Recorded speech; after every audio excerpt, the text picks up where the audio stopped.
I was thinking about this earlier this week, the topics of loving yourself and forgiving yourself, knowing that, who the hell? Joe? Who this white man? Thank y'all for joining us on the Have a Drink podcast, where we can come together, sit down, have a drink, and dive into the hearts and minds of the generation. So, thank you, gentlemen. All right, so welcome to another Tuesday, gentlemen. It was great to see y'all. Wait, Z, did you see the battle? No. So You missed Teddy history, Riley man. and Yes. Babyface. Yes. That was amazing. What is this battle consisting of? Babyface? So, hey, Omega, you want to say it? No, go ahead. Go ahead, Cranberry. Take it away, my brother. So there's these battles, right? And sometimes it's artist versus artist, or it's producer, songwriter, basically what's in your catalog. And so we all know Babyface as an artist, but he's also a producer and songwriter who's probably written like every song you probably like had a girl in the car with, or you was about to, Right. just really about to get your smooth sexy on. Teddy Riley did a lot of songs for other people, but also had his era with Guy, Blackstreet, and other groups. So basically, you got to play what's in your catalog. Teddy Riley has songs with Michael Jackson. Babyface has songs with like Whitney Houston, Boyz II Men, and a whole lot of other people, and his songs. So it was culture, man. Okay. It was phenomenal. By the way, they shut down IG Live. 4 million people were trying to get in. Yes. 4 million. And only 530,000 could get in. Yeah. If you had a phone, it was like basically it was a wrap. You were not getting in. Yep. And then you weren't able to watch live videos. Or I'm sorry, you weren't able to watch stories, IG stories on the computer. Oh. Until yesterday. Then it was pretty dope. Crazy. But did you hear the controversy that hit today? Actually, it hit last night, but people are talking about it today. Teddy didn't want to finish the battle, man. That's how I felt. Once Babyface brought out the guitar, it was over, bro. Man. It was a bunch of our uncles trying to use social media. Oh, okay. That's true too. That's the way I look at it. It's a bunch of our uncles trying to learn how to use social media. How do I join him in? I kind of see. I can't see.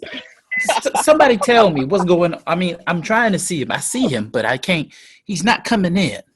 He's not. Is that you? Teddy Riley won? Is that you? What do you mean? Push. What are you doing back there? Right. My battery about to die. Oh my gosh. So that happened to Teddy Riley, by the way. His battery died during the battle. So what was the controversy? The remix for the very first song that Teddy Riley played, he didn't produce that song. Wait, are we talking about where Babyface was like, I don't do remixes? Yes. Well, no, before that though. But yes, that's part of the reason. But B.A. Morgan was one of the people that did the remix for it. Oh, okay. And another person wrote the lyrics for the song. And Pharrell was the one that was doing the ad-libs. But Teddy Riley somehow got a production credit, but he didn't actually produce that song. Oh, so he put his name. Oh, dang. That's an L. That's another L. And then, and I didn't know Pharrell. And that song wasn't even dope. What?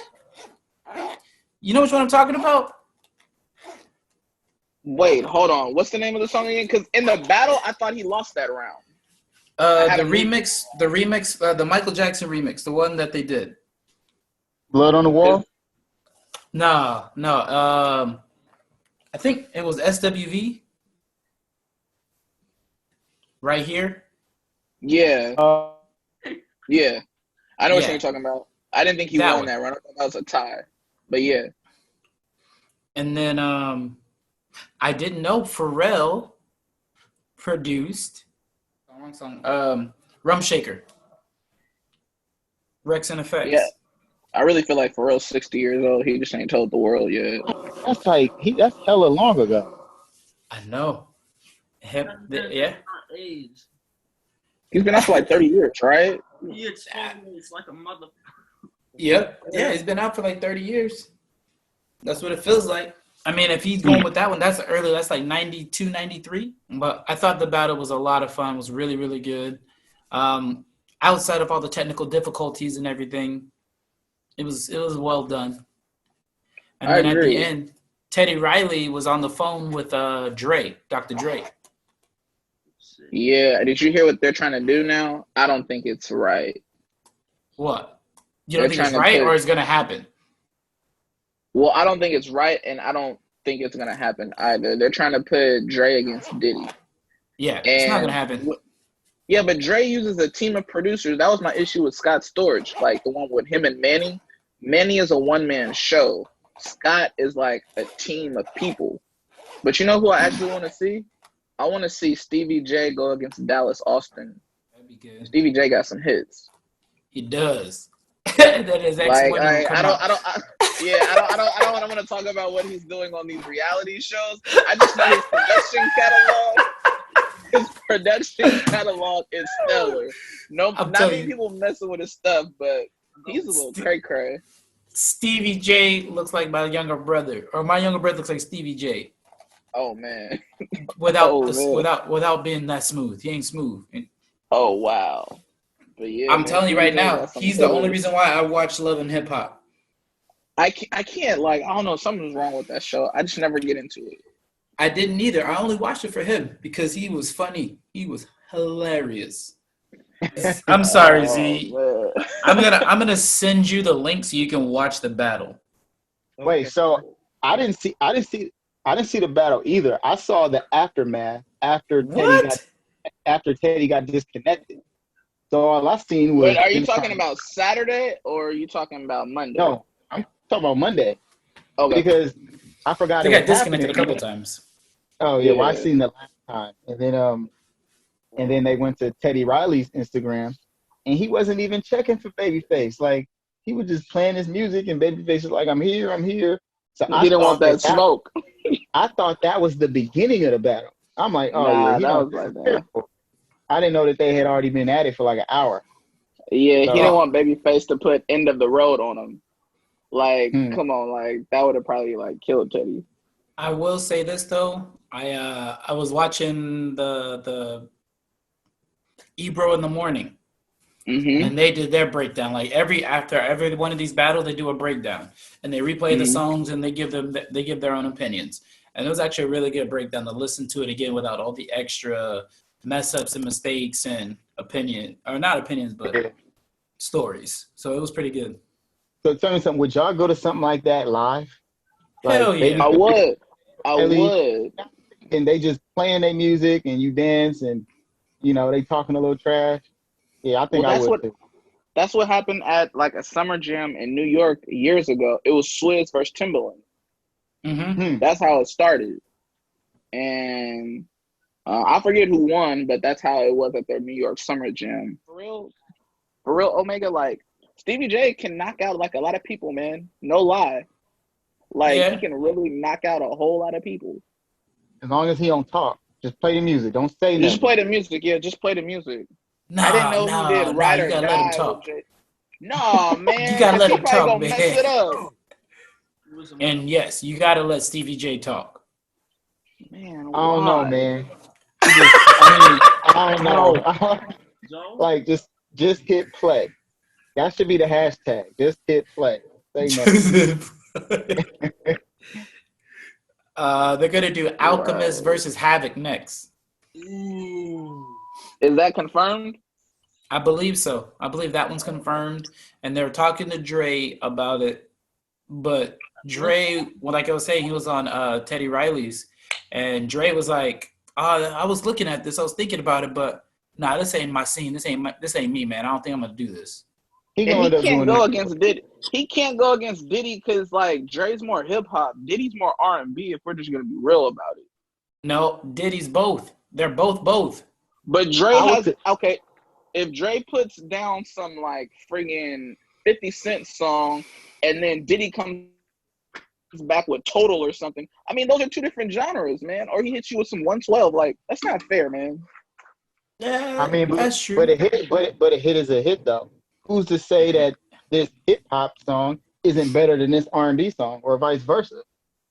That's I like don't know, 50 Cent man. versus Ja Rule. Yeah, but but as soon as Diddy started putting Jodeci Uptown records, it's over. Once he pulls that Here's Mary the J. thing, though. Blige and Jodeci out the bag, it's over. I think it'd be good to do. Excuse to my mix- ignorance, but why can Diddy put Jodeci shit up? Uptown Records. So he was the producer at Uptown Records with Andre Harrell, where Jodeci was on, and Mary J. Blige. So he I has did not production- know that shit. Yeah, he has production credits. So once Jodeci songs start coming out, bro, that's not fair, bro. I'm sorry. But I think that'll give just the overall Game over. environment of the event. I think it'll give it a good vibe because you're not hearing just hype rap music or party music. You getting some hype music and you getting some slow But that's music. all Dre though. What is Dre gonna play after some Jodeci come on? What are you supposed to play? Eminem? Like, come on, man. Good point. Hey, no, but I'll say this. We don't know who else Dre has worked with. Because there are some cuts that they come out with that you're like, I didn't know he even produced for them. And that's what I was trying to explain with like my brother today. Because I don't know if you guys saw my post. Somebody else posted this up, but it was what if Michael Jackson and Prince were alive today? And they did the IG live battle. Awesome. And I was thinking Prince about wins. it. That's what I said. I am a huge Michael Jackson fan, but Prince will take it. We'll tear him apart. And I'll tell you why. Because Prince can go into his bag and not even have to play his own songs. Yep, that part. He's a real Because- musician, like for real. Yep, like Remember the Time? And I don't Yep. mean Michael Jackson's song Remember the Time. I mean the group, The Time. Right. Morris Day and yeah. The Time. He That's produced Prince, them. man. Prince produced them, but he didn't use his real name. He didn't use his name. Gonna be a problem. So here's my Y'all question: didn't- how involved do they have to be in the production in order for them to be able to put it They in just their have to have a producer bottom credit. playlist? See, that's the part I don't like because Scott Storch played a lot of songs where he just had a minimal role in the song, and I felt that was unfair because Manny Fresh did the whole beat. Like he's Cash Money. But Manny Fresh shot himself in the foot because he didn't Yeah, he play didn't some play of his his best biggest songs. hits. Yeah. So I That's mean, you could say whatever you want, but Manny Fresh did not play his best songs. Yeah, number one stunner should have been played. What? How did he not play Yeah. that? Nor Bling Bling was not played. Like there's a lot. Every time I come how did around, I- just say he bling bling. Right. How did I I'm miss telling you, He that was high trying school. trying to not keep it ghetto fab. That's all. No, because he played everything else on their catalog, but those. I couldn't believe it. Yeah, he messed up. There's no way Dre can battle Diddy, man. Like, what is it? Not today. Mary J. Blige featuring Eve. Like, you don't have enough R&B songs, man. I was thinking about this earlier this week. The topics of loving yourself and forgiving yourself, knowing that who the hell? Joe? Who this white man? Joe Houston, if that's your background, bro. Are we being hacked by ISIS? I don't know. Nah, man, that dude works for a trade. Joe? I've never seen him before. Yo! Oh, okay. What the Bro, I was for fuck? real like seconds away from kicking you. I was like, who's this white man? Just random ass. Oh, I was trying to tell y'all. No, that was a Zoom call that I was on the other day, and that was one of my buddies. And so I took a screenshot and made him my background because I was just fucking with everything. Oh, I'm so weak. Well, that's not concerning at all. But we good. You ain't right. Oh, you all were like, You ain't right. Did we just Did we just get bombed on Zoom? Did we get hacked? I was for real about to drop you too. I was about to go. Right. He's a total hippie. All right. What I was saying before. Anyway, go on. Loving yourself, forgiving yourself. It was brought up because because sometimes we're our own worst enemy. We find ways of getting into our way, in our own way, and I wanted to like throw the topic out there for what advice would you offer for getting out of your own way? But then something else branched off of that later in the week, and I'll drop that question later. But I want to just like throw out this surface level question. What sort of advice would y'all offer for getting out of your own way? Because we're all performers, we're all either business-minded people in some way, some fashion. Like we're artists. So what advice would you offer for that? I would say taking all criticism as constructive criticism. When you tend to be a performer or artist, we're open-minded, but it's easy to get stuck in your ways, and doing what we do, we're gonna receive a lot of criticism, good or bad. But I think it's one of the main ways that I personally get in my way is that I don't listen to I won't take what other people say and apply it in a positive way to myself. So I think constructive criticism is a big part. I can definitely agree with that. Constructive criticism is definitely important. What would you say because like I know my own personal way I get in my own way is A, procrastinate, and B, there's that lack of follow through or finish. The self-discipline that's important. I would say the biggest issue that people have is making excuses, Mm-hmm. right? They will talk themselves out of doing something over and over again, and then bounce that off of someone who knows they're going to agree with them to talk them out of doing that. Mm-hmm.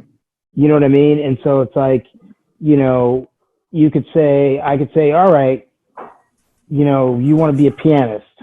And you'd be like, well, that takes years of practice. I could never be an amazing pianist. It's like, well, why the hell not? Start the goddamn piano today. Take lessons today. Play every day. And you could potentially be an amazing pianist, right? But Right. It's so easy for us to like figure out reasons why we can't do something. And I think that's why the majority of us get in our own way is because we always think about why we can't do something or why we shouldn't do something, or worried, oh, someone's going to say this about me or someone's going to think this about me if I do this. And I mean, I'll use myself as an example. Like there will be some days where like I'll be like, you know what, I'm gonna wear this suit today. And then I put it on and I'm just like, nah, man, people are going to think I look like a jackass. Like, man, I shouldn't. Nah, I don't do this. Like, I don't want people to like not take me seriously, whatever it may be, right? And every time that I don't wear it, I regret it. Every single time. It's like those days where I'm just like, I'm not gonna wear this suit today, or I'm not gonna wear this outfit today. Instead, I'm just gonna I'm gonna do Joe normal. I'm not gonna do Joe crazy. And there's no one telling me not to do it except for myself. And at the end of the day, I get to wherever I'm going or whatever I was going to do, and I'm disappointed every fucking time, like without fail. So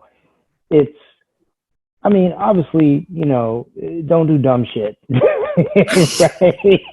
It's like you have to have some common sense.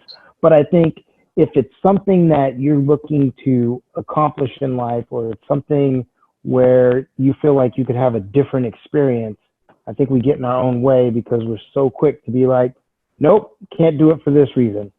If I do this, this is going to happen. You don't know if that shit's going to happen. Do it. True. That's true. I like that. What about you, Cranberry? Thoughts? I would just say believe in yourself and never be afraid to try something different. While you're on the stage, while the cameras are on you, let loose. At the end of the day, if something doesn't go as well as you thought it did, you can correct that the next time. But also, if you can, try to get some footage of yourself so you can see where to improve at, and never be complacent enough to where you feel like what I did in 2019 is acceptable in 2020. You should always be looking to add something to your repertoire. So as I was looking down, I was looking for something that I'd written a while ago and I couldn't find it. So I'm just going to try and do it off of memory. But one of the things is, what would a father say? What would a father told his son something? And he told me like a rule of 12 rules. But there's one specific rule that stuck out to me. And he said, when you have the option to get in the pool, never take the stairs. So anytime you're about to get in the pool, never take the stairs. Hell no, you jump in that motherfucker. There you go. And every time I say that, a lot of people look at me like, well, I don't get it. Well, why? Why does that make sense? It's because it's very obvious, but for those that don't find it to be so obvious, just jump right in. Take the chance. Don't wait. Even if you can't swim? Don't second guess yourself. Huh? Even if you can't swim? Cranberry? You can hold on to the side of the wall. I was like, I don't think we should be telling people to jump off in 8 feet and they can't swim. Hey, hey, Cran, I'm going to tell you 2 stories about that.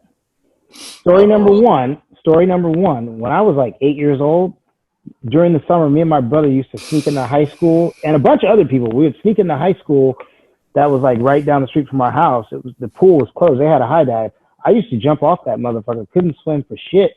Doggy paddle to the side and do that shit all over again just because it was hella fun.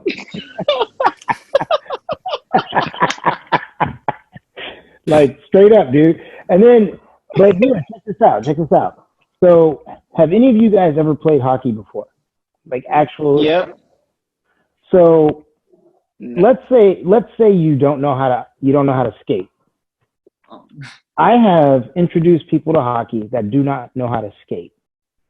But what happens is you put them in the game and their focus is on trying to get to where they need to get. And all of a sudden they start skating because they're thinking about something else. So it's kind of almost the same concept, right? It's like, don't try and learn to skate first and then go play hockey. Just go play hockey.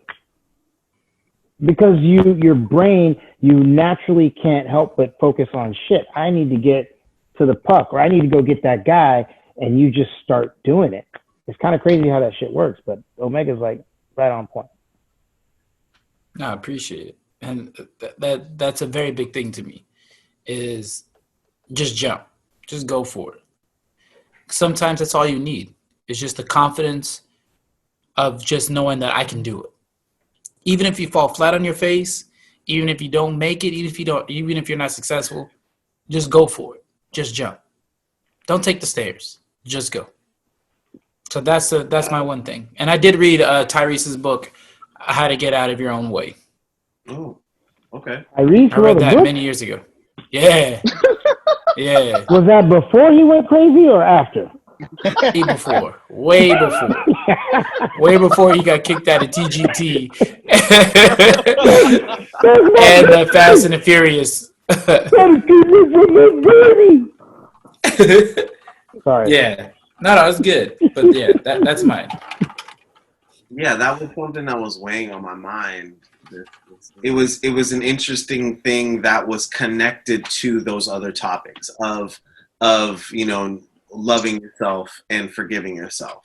Because I mean, in a sense, that's part of the process, I feel, of being able to get out of your own way, of being able to get through a task, a project, etc. Is being able to say, like, forgive yourself for the mistakes you make and love yourself throughout the entire process in order to get to the end. Let me ask you a question, Z. Yeah. Why did that come up this week? Because I'm wanting to create. I mean, I keep saying I want to create because idle hands. So in this time, I've been struggling with that duality of everything that's going on. Of I have so much time on my hands. I have enough time to create now. But I also have a lot of time on my hands, so now I can also relax with my family, with my kids. I'll be able to focus on them and give them time. And in this, I've been swaying back and forth on this giant pendulum, and I'm finally starting to settle in this space of wanting to move forward and go back to while being able to balance that while hanging out with my kids.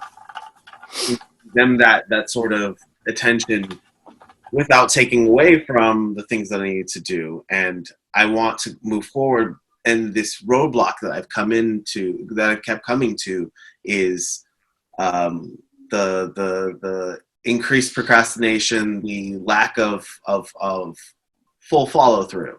Because like, don't get me twisted. Like I'll jump right in and like I'll start a project and I'll keep going and I'll go and I'll go and I'll go, and then I have to stop, and then I have to go on to like be a dad and do something else. Me being a person, I don't know if I've shared this with everyone, but I have DID. That's dissociative identity disorder. Anybody who's seen Split, multiple personalities, kind of the same thing. Mm-hmm. My personalities won't share some information sometimes because we all have other important needs. So I'll just go off and do other things and forget about it. And then when I come back to it, I'm like, oh, I feel like this needs to be good. I feel like this needs to be better. And then, trying to be perfectionist. And so I'm like, I feel like I should get out of my own way. And, I can resonate with that.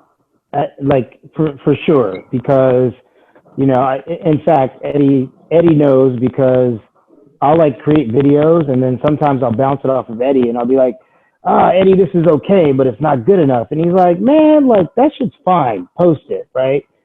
The other thing that, like, as you know, like I've been making a bunch of these videos lately, right? Mm-hmm. The other thing I've been doing is time blocking that time. So I'm like, okay, I have work to do today. I have to do my job that pays the bills. But you know what?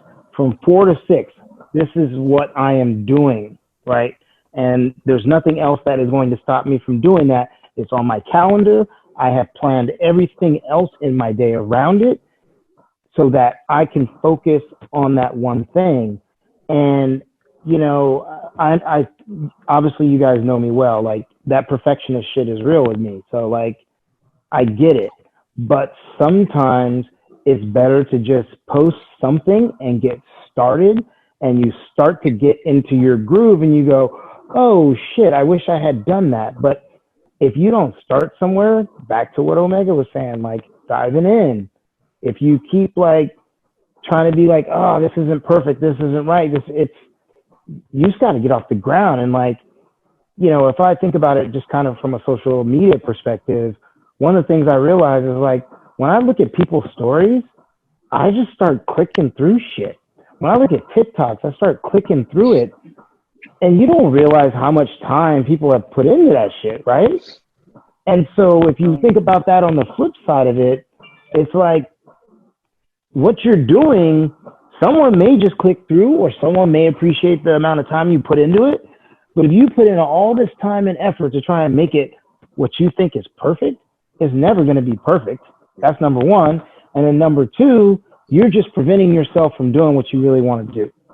Because what ends up happening is you post that and you start to get that feedback from people like, oh, that was cool, that was funny, that was great, nice job, Z. Then you're like, oh shit, okay, well let me make another one.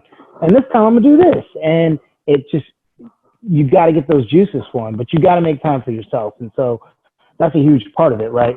Yes, obviously you need to be a dad, you need to spend time with your family, but like you still have to make time for yourself and things that are important for you, because if you don't, you're going to end up neglecting yourself, and then you get older and older, and then you have all these regrets, and it's like, I should have done, and then you're going to be like, but I had kids, and I had to do this, and I had to do that, and it's like, nope, you didn't make time for yourself. Right. I totally understand that, and I can agree with that, because it sounds like what we were talking about earlier, which it like ties back into like kind having a routine. It was it was one of the first things that we were mentioning when we popped up on IG, the video chat, was that it like I don't really have a routine for my days. Like I've been losing track of days. I've been losing track of times. Like I make sure that I'm aware of this because this is important to me, you know, because I get a lot out of this, you know, just even hanging out with y'all, you know, apart from the conversations we have, just being able to connect with you guys while we're in such confined spaces for as long as we are. You know, but other things, like I've been missing meetings that I've had to go to on Zoom. I've been missing dance classes that I've wanted to take. But that's just because like I go through my day and nothing's structured. The only thing that is structured for me is, and the only real responsibilities that I have are my kids. And like that's all that I really focus on for. Like I make sure it has a routine and make sure it has the structure, make sure I'm doing the things that I have to do for. And like, you know, we do school an hour each kid, and then boom, and then the rest of the day it's kind of like a free for all. Like we kind of just roll into whatever we roll into. Sometimes it's going swimming, sometimes it's just chilling back playing video games, sometimes it's just like hanging out, not really doing anything, hanging outside, just being outside and being in the air. And like it so yeah, like I can see that point of like rolling back into finding some time to create a schedule, create some time for myself, for, you know, then for the kids, and for creating, for, you know. You want to hear something crazy though? Yeah. Make a schedule for the kids too. Well, yeah, I mean, like I said, the kids have a schedule. No. But like I'm talking like at 8 a.m. or whatever, 8:30 is this. At this time, it's this, and boom, boom, boom, boom, boom. And then there's not that, no, obviously you need some of that time in there to like have some spontaneous time. But if everybody is on some sort of a schedule, then there isn't that opportunity for you to get in your own way and hijack your schedule. You know what I'm saying? Right. I feel like that also takes motivating an entire household. We have, like, hold on. We have 2 tiny humans. We got a teenager. We have me and Kat. We have Kat's mom, Kat's grandma, and then her uncle. And so, like, that's everybody needs to be more with everybody on a schedule. But you know, I get what you mean. I get it. Yeah, Who you in control of? that goes back to that analogy that Cranberry had about the airplanes. You got to put your mask on first before you put somebody else's on. There you go. If I don't work out like in the morning, then like my day is kind of like shook. So I'll even get up early, like before the sun comes up, just so I can make sure I get that done, and then I tend to the kids and everybody else that needs my assistance. But you got to get that you time in because you'll go crazy without it. Like, you know, you already quarantined to your house or your neighborhood, and you know, if your alone time or your you time is taken away, it'll really weigh in on you. So I think that's real important. I agree. And Like what? Yeah. another thing that I wanted to also stress out was you've already started creating that, and you said it. You've already started creating your own time for you. You've carved out this hour or 2 hours, depending on how we are. You've already started doing that. And why did you say you started doing that? Because it helps you. It matters to you. Me too. Like, and my wife has seen that, and she's like, "Oh, you have your talk tomorrow, or you have your conference tonight, right?" I was like, "Yeah." It's like, "All right." So now she's already on board with the schedule, and about the importance of this to me. So I have this today, and then I have another one tomorrow with my cousins and my brother and my siblings. You know, we're structuring this time, and I have to say, this quarantine has been amazing. And I mean, for me personally, I have been so much more attentive to my household, as well as I've been getting stuff done that I've needed to. You know, I registered for my next classes. I had a conference. I've been having conferences with my counselors for school. Come to find out, I'm only 4 classes away from graduating. Hey. Oh, snap. And I just graduated. Oh, thank you. And I just registered 2 of them to start for the summer. So that means I'm almost done, you know? And it's like, but if my schedule was just going crazy like how you guys know my schedule is, I wouldn't do it. Hey, buddy. It's Uncle Omega. I just want to say hi. Say hi. Hi. Good night. Say good night. Good night. Good night. But yeah, like it's so important to me that I had to start doing these things and paying more attention to it, you know, and carving this time, making it and letting it be known that it's important for me. So, like going back to what Eddie said, doing the great callback to what Christian had said before, putting your own mask on, and you said there's 8 people in the house, but there's one of you. Who do you have control of? You have control of yourself and your kids. You know what I mean? That's already 3 out of the 8. And I'm sure Kat jumps in with it as your family. So that's already half. And if you guys create a family schedule like that, that'll rock. You know what I mean? Because you got to remember, Kat needs her time. Mom always needs her time. Oh, yeah. Dad needs his time. Kids need their time. But as parents, we always forget that until we fight. Yes. And then we take our own time. Yep. All right. Jumping off my soapbox. Shit was slippery. Glad I didn't fall. Yeah, and then I think from a posting aspect, one thing that I've done is like when you look at people who do post like things, if you ever scroll down to their first videos, they were like crap or just stuff that didn't have anything to do with the character that they built themselves to be. And they found that through posting different things, posting things they've seen, posting things that they thought might work. I never seen anybody get penalized for posting something that wasn't good besides a couple of shit talking, you know, or people just ignoring it. So I think whatever it is you got on your mind that you want to create, post it, because all it takes is for one video to blow up and then you taking off, you know? So, you know, I think post whatever, not whatever, you know. Yeah. Of course, like Houston said, being smart, but you know, if yeah, Don't be putting your if booty you hole like out it. there. Yeah. Don't have But nothing that's you- gonna come back if you're trying to be a politician. And Well, No Well, black you baby, could- you know. You can always forget that. Everybody can forget that. Right. But if you think it's funny and creative, then post it. Yeah, and you are such a creative person. Hell You're to an the yeah. extremely talented person. You have a very bright future with whatever you decide to do. Yeah. But you just gotta do it. You just got to you got to apply yourself.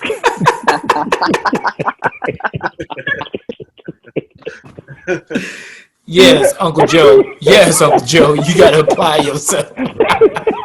apply yourself. You got to apply yourself. So, like for your posts, right? Do something basic. Hell yeah. You don't have to get super creative. You don't have to get super in depth. Do something basic, bro. You know, like think about this. This is just me just spitballing.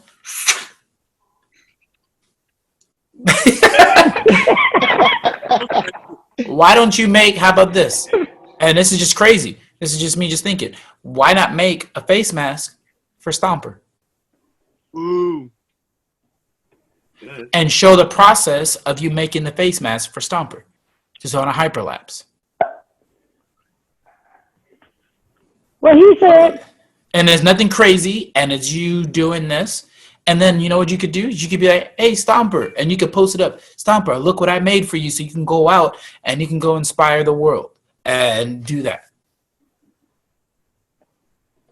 Now, we're not doing anything crazy, nothing out of your norm, and you're just doing what you love to do. Yeah, I'm down. I've got all the A's material from his jacket, so hell yeah. Shit, I can help with that. See? Now look. Now what did you just do? There you go. Now here's my idea for you too, man. Young man. Why don't you make a beat that he can put it to that goes on loop for while he's making it? So now he doesn't have to have it brought down or anything else. So now you both have a hand in the game. Mm-hmm. And just remember, you're going to be seen, it's going to be heard and seen by a very famous Major League Baseball mascot, which means it will be broadcasted to the world and to everybody else in the baseball industry. Yep. Mm-hmm. Now you're keeping it in the family and you're getting out of your own way, but you're both are in your own bag. Yeah. And you're collaborating to do something great. Like that. We've already had plans for that anyway. So Solid. Well. The other side of that coin then is execution, Yes. right? It's like you said you value this call, right? And you make time for this call. And while information is great, execution is great, right? And sometimes that quality of product may not be great, but it goes back to what Eddie said. It's like you got to start somewhere, right? You just got to jump in, dive in, right? Yeah. Did you ever watch that movie Heroes or that show Heroes? I'm sure you did. Yes, I did. I've seen it all. The special people? Yeah. Save the cheerleader. Yep. Save the world. So my Yes. favorite character in that was that guy that was the artist. Oh. The heroin addict. Yep. Yeah, that dude was amazing. And the reason being is because sometimes when I like get into that creative zone, it's like I'm just in it. I'm in this like fog of just like doing what I'm doing, and then like at the end of it, I come out and I'm like, oh shit, like wow, that's like dope. And like most of that is when I make my costumes, but like some of these like videos I've been creating, like that's just literally what's been happening, right? Now, part of that's probably some of that, Jameson, but I'm just gonna say. But no, like real talk, because I know. Okay, you talk about your your different personalities and whatnot. So take one of those and just like let it be, let it out, and you may like go into that little fog and come out and be like, oh, okay, see what I did right there. Go ahead, Omega. I have seen on an intimate level everybody, well, not intimate level, but to a certain level, everybody's interest outside of their profession, except Cranberry. Wait, say that again. That's not true. You do not see my interest outside of my profession. Like, what are you seriously into? Like, what do you like to do? Like, what is your outlet? What do you get into? And it could Mine's be like really music and like fragrances and fashion. It's really what it is. What was that last part? Fashion. I could feel that. Like that's the vibe I get when I'm around you. Because I mean, you see the style that Cranberry has. He comes in with those fly ass peacoats. We all make fun of him for his R&B album, his record. I mean, it's friendly teasing, but I can get that vibe coming off from all of that. I thought it was a religion. That's what I got. I do a lot of religion. I mean, I do a lot of church initiated things too. Whether that's like doing stuff for young adults, trying to promote other men to be believers, more empowerment. I think inspiration is one of the things I need to get back on, to be honest. Like I'm kind of like Z, I've been like holding back. I should have been doing more inspiring messages. So I need to get back up on that too. okay. You know what's crazy? By you just saying that right now, you actually just made me think about a text message I got from my mother. Mm-hmm. And I'm going to read it to you. I'm going to read it to you. And I never responded. What up? What up, y'all? How y'all doing? I'm sorry, I didn't mean to interrupt. Welcome. Oh, yeah, it's not an interruption. We just glad you finally made your way. For sure, always a pleasure. Always excited. I lit up as soon as I saw that ad request. I was like, oh, hold up. I know that guy. All right. So the question she asked me was, what is she put your relationship with God? How is it? That's it. Solid question. When did she send that? Yesterday. That's a deep text. That's why I didn't respond to it. I understand why you didn't respond. I was like, what the heck did she send you that you didn't respond to your mom's for? Oh man! First of all, it's a whole thing, brother.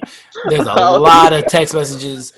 She's got access to 2 phones too, so it's even worse. If I don't answer one, she's calling and texting the other. But yeah, but I mean that question right there really stuck to me, and I hadn't been able to answer it because it actually made me reflect on myself.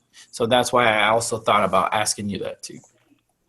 Yeah, man, that's actually like really powerful. I think during this quarantine period, I think a lot of us have really had to question that. Some people are like, you can't go to church. I'm like, church is not confined to a building. It's basically communicating with others and basically fellowshipping and spreading that love. Now, when you have some things in quarantine, like a lot of us have like basically not been able to do what we really like to do. So I think a lot of us have been able to reflect on how to become a better person. The one thing that I think is for everyone in this group, I think we're all going to come out of this as better men, more intentional men. And I think we'll also be men that value things more than we did before. Like Omega is like picking up cooking. So after this quarantine thing, he's going to be a better cook than he was before. Amen. Z is going to do more time management stuff so he can do a schedule not only for him, I want but some kids. cornbread, Joe Omega. has like a freaking store. Just like a ninja. Hey, first of all, my first cornbread was amazing. I'm gonna say so myself. My wife, I ate the whole thing by myself. You didn't share? If you make them pies like your mama, it was there. No, that was my wife. My wife made those. Oh, well, damn. She put her foot in it. Yes. That was such a black thing to say.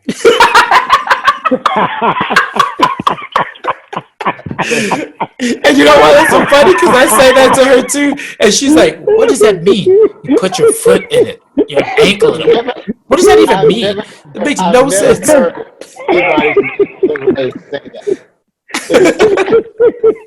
Girl, you put your foot in them greens. But maybe that's where it comes from because the shit stank. Well, no, but you're right, Christian. I'm sorry, I didn't mean to interrupt you and cut you off on that. Oh, that's all good. But seriously, I think a lot of us are gonna come out better, and I'm looking forward to it. I think a lot of people will have more closer bonds with friends and family. Some people will be divorced after this. Just keep it real. Some people will be in love, and we'll see. I'm just interested to see how it all comes together. It will be interesting, that's for sure. So Z, game up, Richard. What he missed out on, and the question. Please. Yeah, so I was just kind of reflecting, and I brought up the topic originally because the discussion this past week about how we can, based off of our conversation last week of loving yourself, forgiving yourself, how we can get out of our own way, like within within projects, within jobs. Right.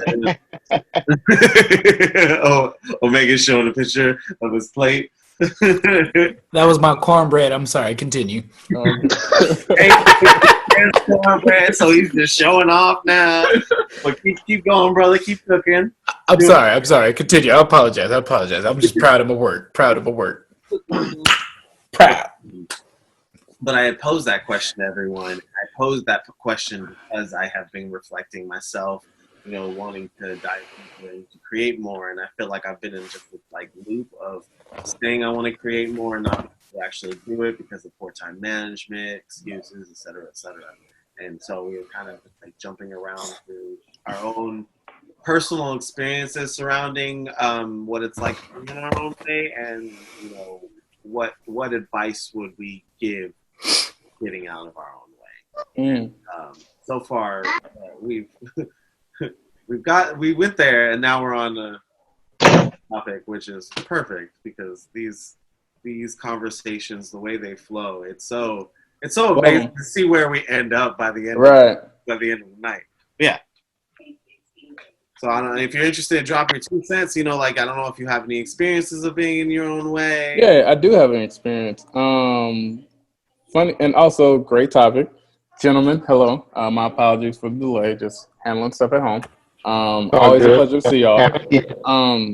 I didn't know I was getting in my way until I asked a question to my homegirl, and she had a sarcastic remark. If that makes any sense. So just give you a scenario.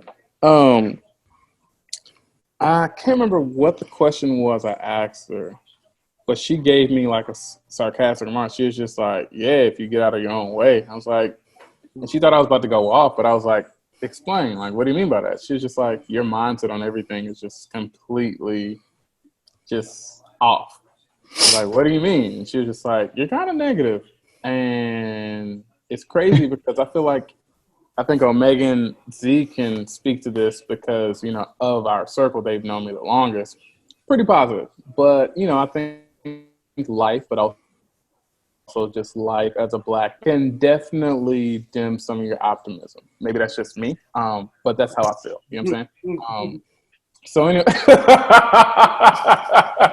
whoever is grinning back there, snicker, totally get it. Anyway, I didn't know I was getting in my own way until basically my homegirl had a sarcastic remark. And then looking back on it, it was just like my mindset on things. I was just very stubborn and just not really open to new things, just not really understanding there's more than one way to skin a cat. Knowing that, but also just not really applying that to everything. You know what I'm saying? But so with that, what I did, I was like, okay, I have to be more receptive. And so Megan Z, they know this because they've been in more group chats with me. But like, I will ask them a random question. It hasn't been done in a while, but I asked them a random question. Hey, I do miss those, by the way. Okay, I will get on that this week. I'm gonna write that down. I'll ask them a random question. For example, this is one of my favorite questions, and I'm gonna pose this question to y'all. You can get to it when you can. But what are the two most inconvenient things in the world? And what blows my mind is like the answer that everybody gives. It's always something different. And so that's just one. I'll just ask them like a range of questions ranging on any topic. But just seeing their point of view and why they come from that way is what I've been doing to, but also asking people different questions just to see how many different points of views there are and also how I can see it from a different point of view. But also just being open and going to older people who may have been in my situation before, as in, hey, how should I play this way? Because I just would hate to be that person that just filled with regret. Shoulda, coulda, woulda. You know what I'm saying? So ultimately, I didn't know I was getting in my own way because what I thought the way I was going was the only way to go, if that makes any sense. So what I've been doing is just being open-minded, getting different points of views, but also not being so tight on myself, taking the pressure off myself. Hey, it's going to be okay. Just reminding myself, it's going to be okay. It's going to work out. You just need to chill. Rome wasn't built in a day, but it was worked on every single day. So you just need to just chill and just take it easy, but also be receptive. And it's okay to be wrong because everything is just a learning experience. Hope that makes sense. Oh, yeah, definitely. Very well put. Thank you. I'm sorry, I'm laughing right now because I just keep hearing this P. Diddy MA song in my head as I'm looking at Joe Houston's shirt. Been around the world and I don't play I don't know when, I don't know. I keep hearing that song. Like, that song is stuck in my head right now. It's Earth Day tomorrow, motherfucker. Oh, man. If y'all don't mind me asking, what's some ways that y'all have noticed that y'all were in your own way, but how you've gotten out of your own way? Wow. That is a twist of the same question. I like it. Cranberry, go ahead. I'm just kidding. No, wait. How have I gotten out of my way? Yes, sir. But also, like, when did you recognize that you were in your own way? But how did you fix that? Come back to me. I'll go second. Yeah, no problem. I'll go. My last job. So the last place, like my main income, I was there for almost 10 years. And I had a buddy of mine that left and was like, dude, like, you need to get the hell out of there. Like, the company was just not doing well. They weren't treating me right, all these different things. But I stayed because it was like comfortable and convenient. It was across the street from my house. And I made all these excuses for like, why, right? And there were like, I mean, just to give you examples, like they hadn't paid me like lots of money they owed me. And I still like stayed and hung out, right?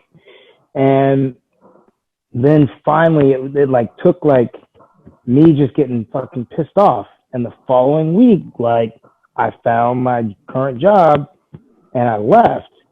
And I looked back and I was like, man, I wasted an extra 3 to 4 years at that place when all I was doing was like making excuses. And so at that moment, that crossroads of when I like decided to make a decision, I looked back and I was like, why did it take me to get this pissed off to then make a move? Like, why didn't all those red flags of frustration and situations before, like, I was in my own way, right? Because I was making excuses of like, oh, well, this is this, and I don't know what's going to happen on the other side. And I think this is comfortable and this is great. And I think a lot of the times that's what prevents us from moving forward, right? Is getting out of our comfort zone. And I think in some aspects of my life, I have no comfort zone, right? Like I'm just like, hey, I'm going to do whatever. But then in like other aspects, it's like, I got to keep this like close to home. I mean, shit, I'll use where I live right now. Like my rent is ridiculous, right? But I love my place and I love living in San Francisco. Those are my excuses. Meanwhile, I could move somewhere else and save a lot of money and still have the same experience I have in San Francisco, right? So I'm in my own way, right? And I know that, right? I recognize that.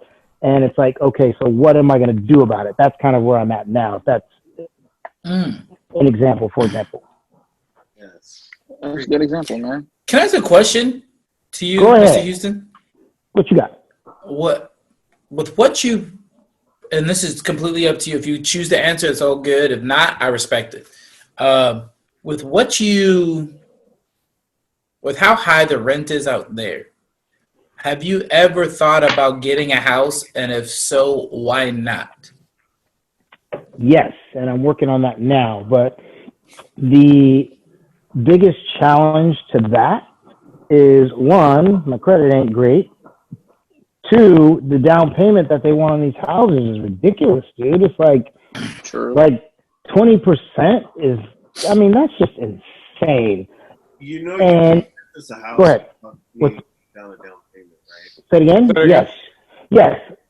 There's all these programs and there's all these different things and there's different ways to do it. And I've looked into all of it. But that hasn't discouraged me. So you're right, Omega. That is on my radar to purchase a property before the end of this year. Like, that's my plan.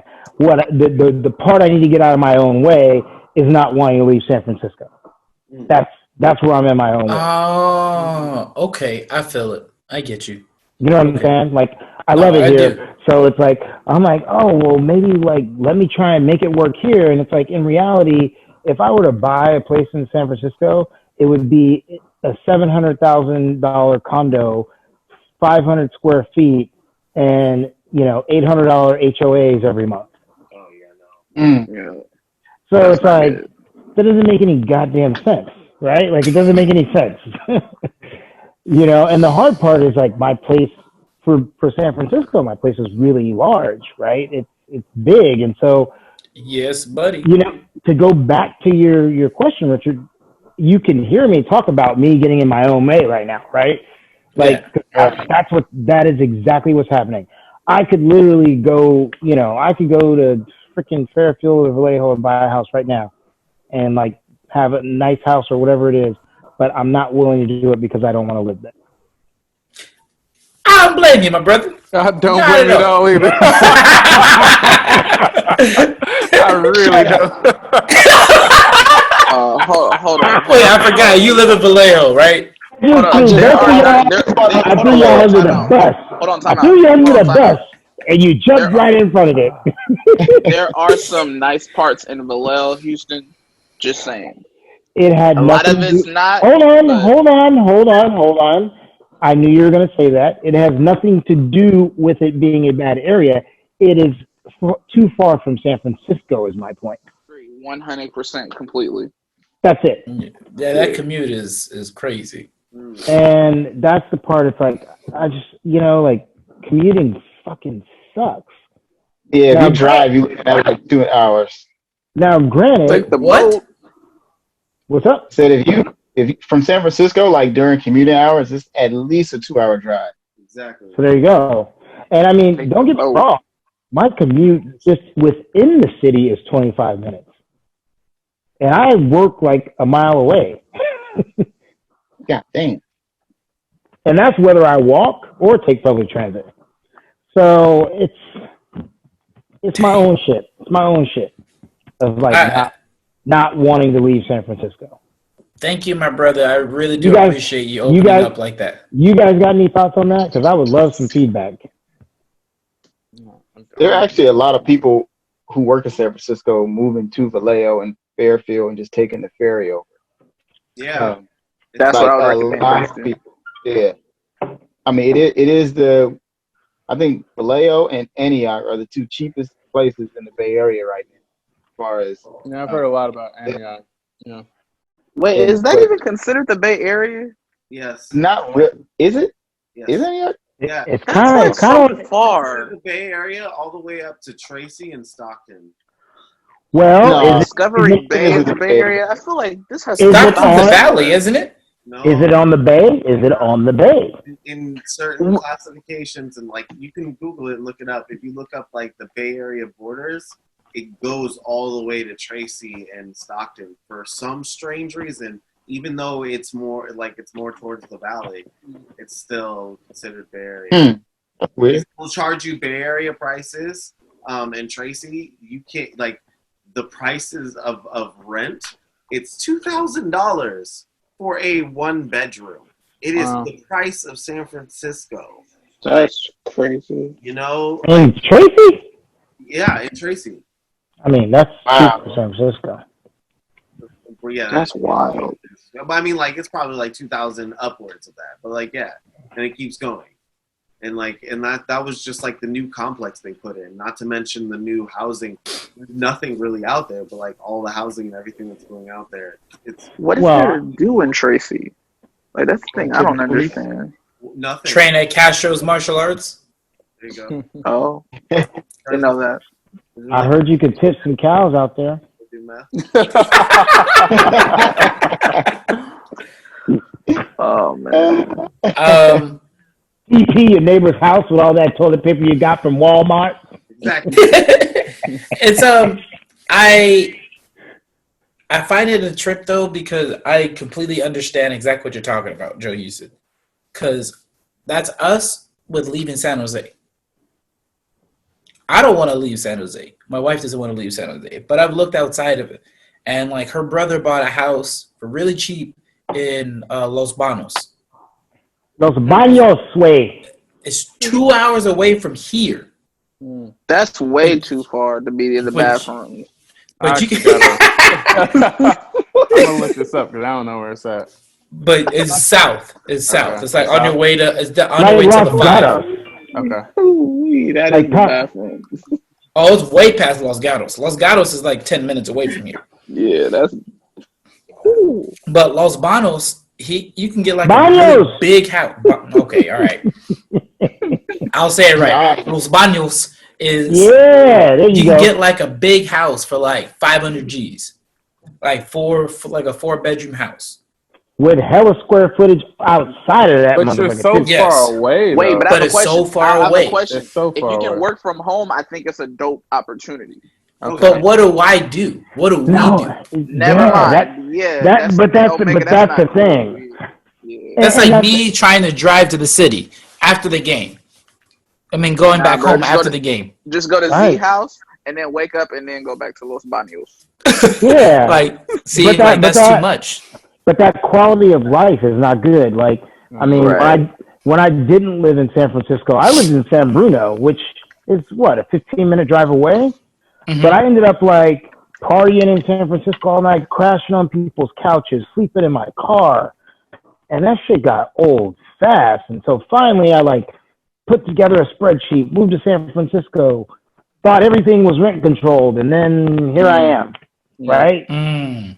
Yeah. I'm like, God damn it! And my rent, I've been in this spot. This is the 11th year, and my rent has more than doubled. Wow. Wow. Dang. Well, let's talk to the homeowner, Eddie. Yes. Good pivot. Hey. Good pivot. Yeah, Yeah, you know so- what? Let's take a sip on that. Everybody, take a sip on that. We got a homeowner on the Yeah. line. Salute, man. I'm gonna pour one out. Nope. I'm not dead. It's a celebration. Right. So like I had the same kind of mindset. I didn't want to leave Oakland just because I loved it. It's where I grew up, family's there, all of that. And when I moved to Vallejo, same thing. There was nothing to do out here. It was really slow, but having your own property allows you to kind of create that fun environment that you feel you missing out on if you move. And I'm just talking about just the social aspect, not even the commute back and forth, because I like commute. It was like an hour drive for me to get from work to home, and you know I enjoy that car ride, listening to music by myself. So Yo, me But- time. exactly, but I wish I had done it sooner. Interesting. You know, like I just showed y'all earlier, we have a nice little backyard set up. Now I can invite people over and do my own thing, which is something I couldn't do, you know, when I was renting Oakland and San Leandro and stuff. So I think that I don't know. I don't think it's a bad thing to move out of town, and it also goes along with getting out of your comfort zone. You know, that could be hindering you from doing other financial ventures that you. Man, you just spoke a lot of truth right now, my brother. Like you put some stuff into perspective for me right now, big time. And I'm sorry to be monopolizing the conversation. I do apologize. No, you good. No. Not at all. No, go ahead. But Speak your mind, brother. yeah, because of what you just said right now, just said a lot. Because you're right, move out of your comfort zone. I moved out of my comfort zone for a year. I lived in Los Angeles. Not even technically Los Angeles. It was Santa Clarita, Canyon Country is where I live. I know what you're talking about. And I you moved was in down jail? there. What? You was in jail? Nah, brother. Oh no. No, brother, They no. do have a jail No. though. Santa Clarita. Santa Clara. I'm knocking on all the wood I can find. I'm like, brother, I've been working real hard to stay out of there. But that was out of my comfort zone. Like, I legit moved down there with whatever I could fit in my car, and that's it. And I slept in our bedroom. And I shared that bedroom. I slept on the floor. Had no mattress for a year. And I did that because I was following my dreams. Yeah. Now, my other dream, now that I'm married, is I want to have a house. My wife owns this condo. And I'm very specific when I say that. I give all the props and credit to my wife. I don't say anything. Everybody's like, that's your house. No, that's my wife's house. My wife worked her ass off to get this place. And I admire her like crazy. Like, this woman she's a godsend. Literally, if Jesus didn't say it, she wouldn't be here. Hey, can we stay on this topic after you do your point? Because I want to talk about like ownership. Yeah. So we've been talking a lot about it, about moving, or not moving, but like getting a house, owning a house. And she owns this condo, and she's like, well, I want to keep this place, and I want us to buy another place. But she wants to buy it in San Jose. for me, I'm all for it. But then I also thought about it too. You're like, get out of your comfort zone. Well, what would be out of my comfort zone? To leave the confines of San Jose. Because my main job is here. Her job is here. I'm like, but if we move not far, but maybe if we move up the peninsula towards in between the city and here. Now I'm in the middle of everything. That's been my thought process because that's where I grew up, right? I grew up San Bruno, Millbrae, and I would move back there. But I mean, it's just as expensive, but you would get more for your dollar, you know. And you know, when I made that move from there to here, there was no Uber, there was no Lyft. There was an $80 cab ride or a $40 cab ride, depending on how drunk you were. But see, that would keep me out. I'd stay in the house. It's home and the job. But like, and I'm saying all that to say this is just like, you put some stuff into perspective for me. It's like, well, look outside of San Jose, but I don't want to go far. If I did, right. Yeah, I didn't want to go. Like, I'm in Vallejo, but Fairfield was like too far for me. Yeah. But I also had to ask myself, like, what am I missing out on? Like if I was to leave Oakland, what am I missing? I don't know. That's just something you got to ask yourself and do like the pros and cons. If you to leave, 100%, what would you be missing out on? I mean, San Francisco's still there. Your job's still there. Yeah, it's going to be a little more time consuming, but you know, we are creatures that adapt to, you know, our environments and situations we're in. So I think you would adapt, especially you would adapt and find a way to make it convenient and comfortable for you to get back and forth in a timely manner. I think a lot of it has to do with, I like the spontaneousness of it. And when I lived in San Bruno, one of the things that I hated was like, I had to make a decision. Like, am I going to go and have a couple of drinks at happy hour, maybe go to dinner, or I'm going to go home? Because once I go home, like, that's it. I'm not coming back to the city.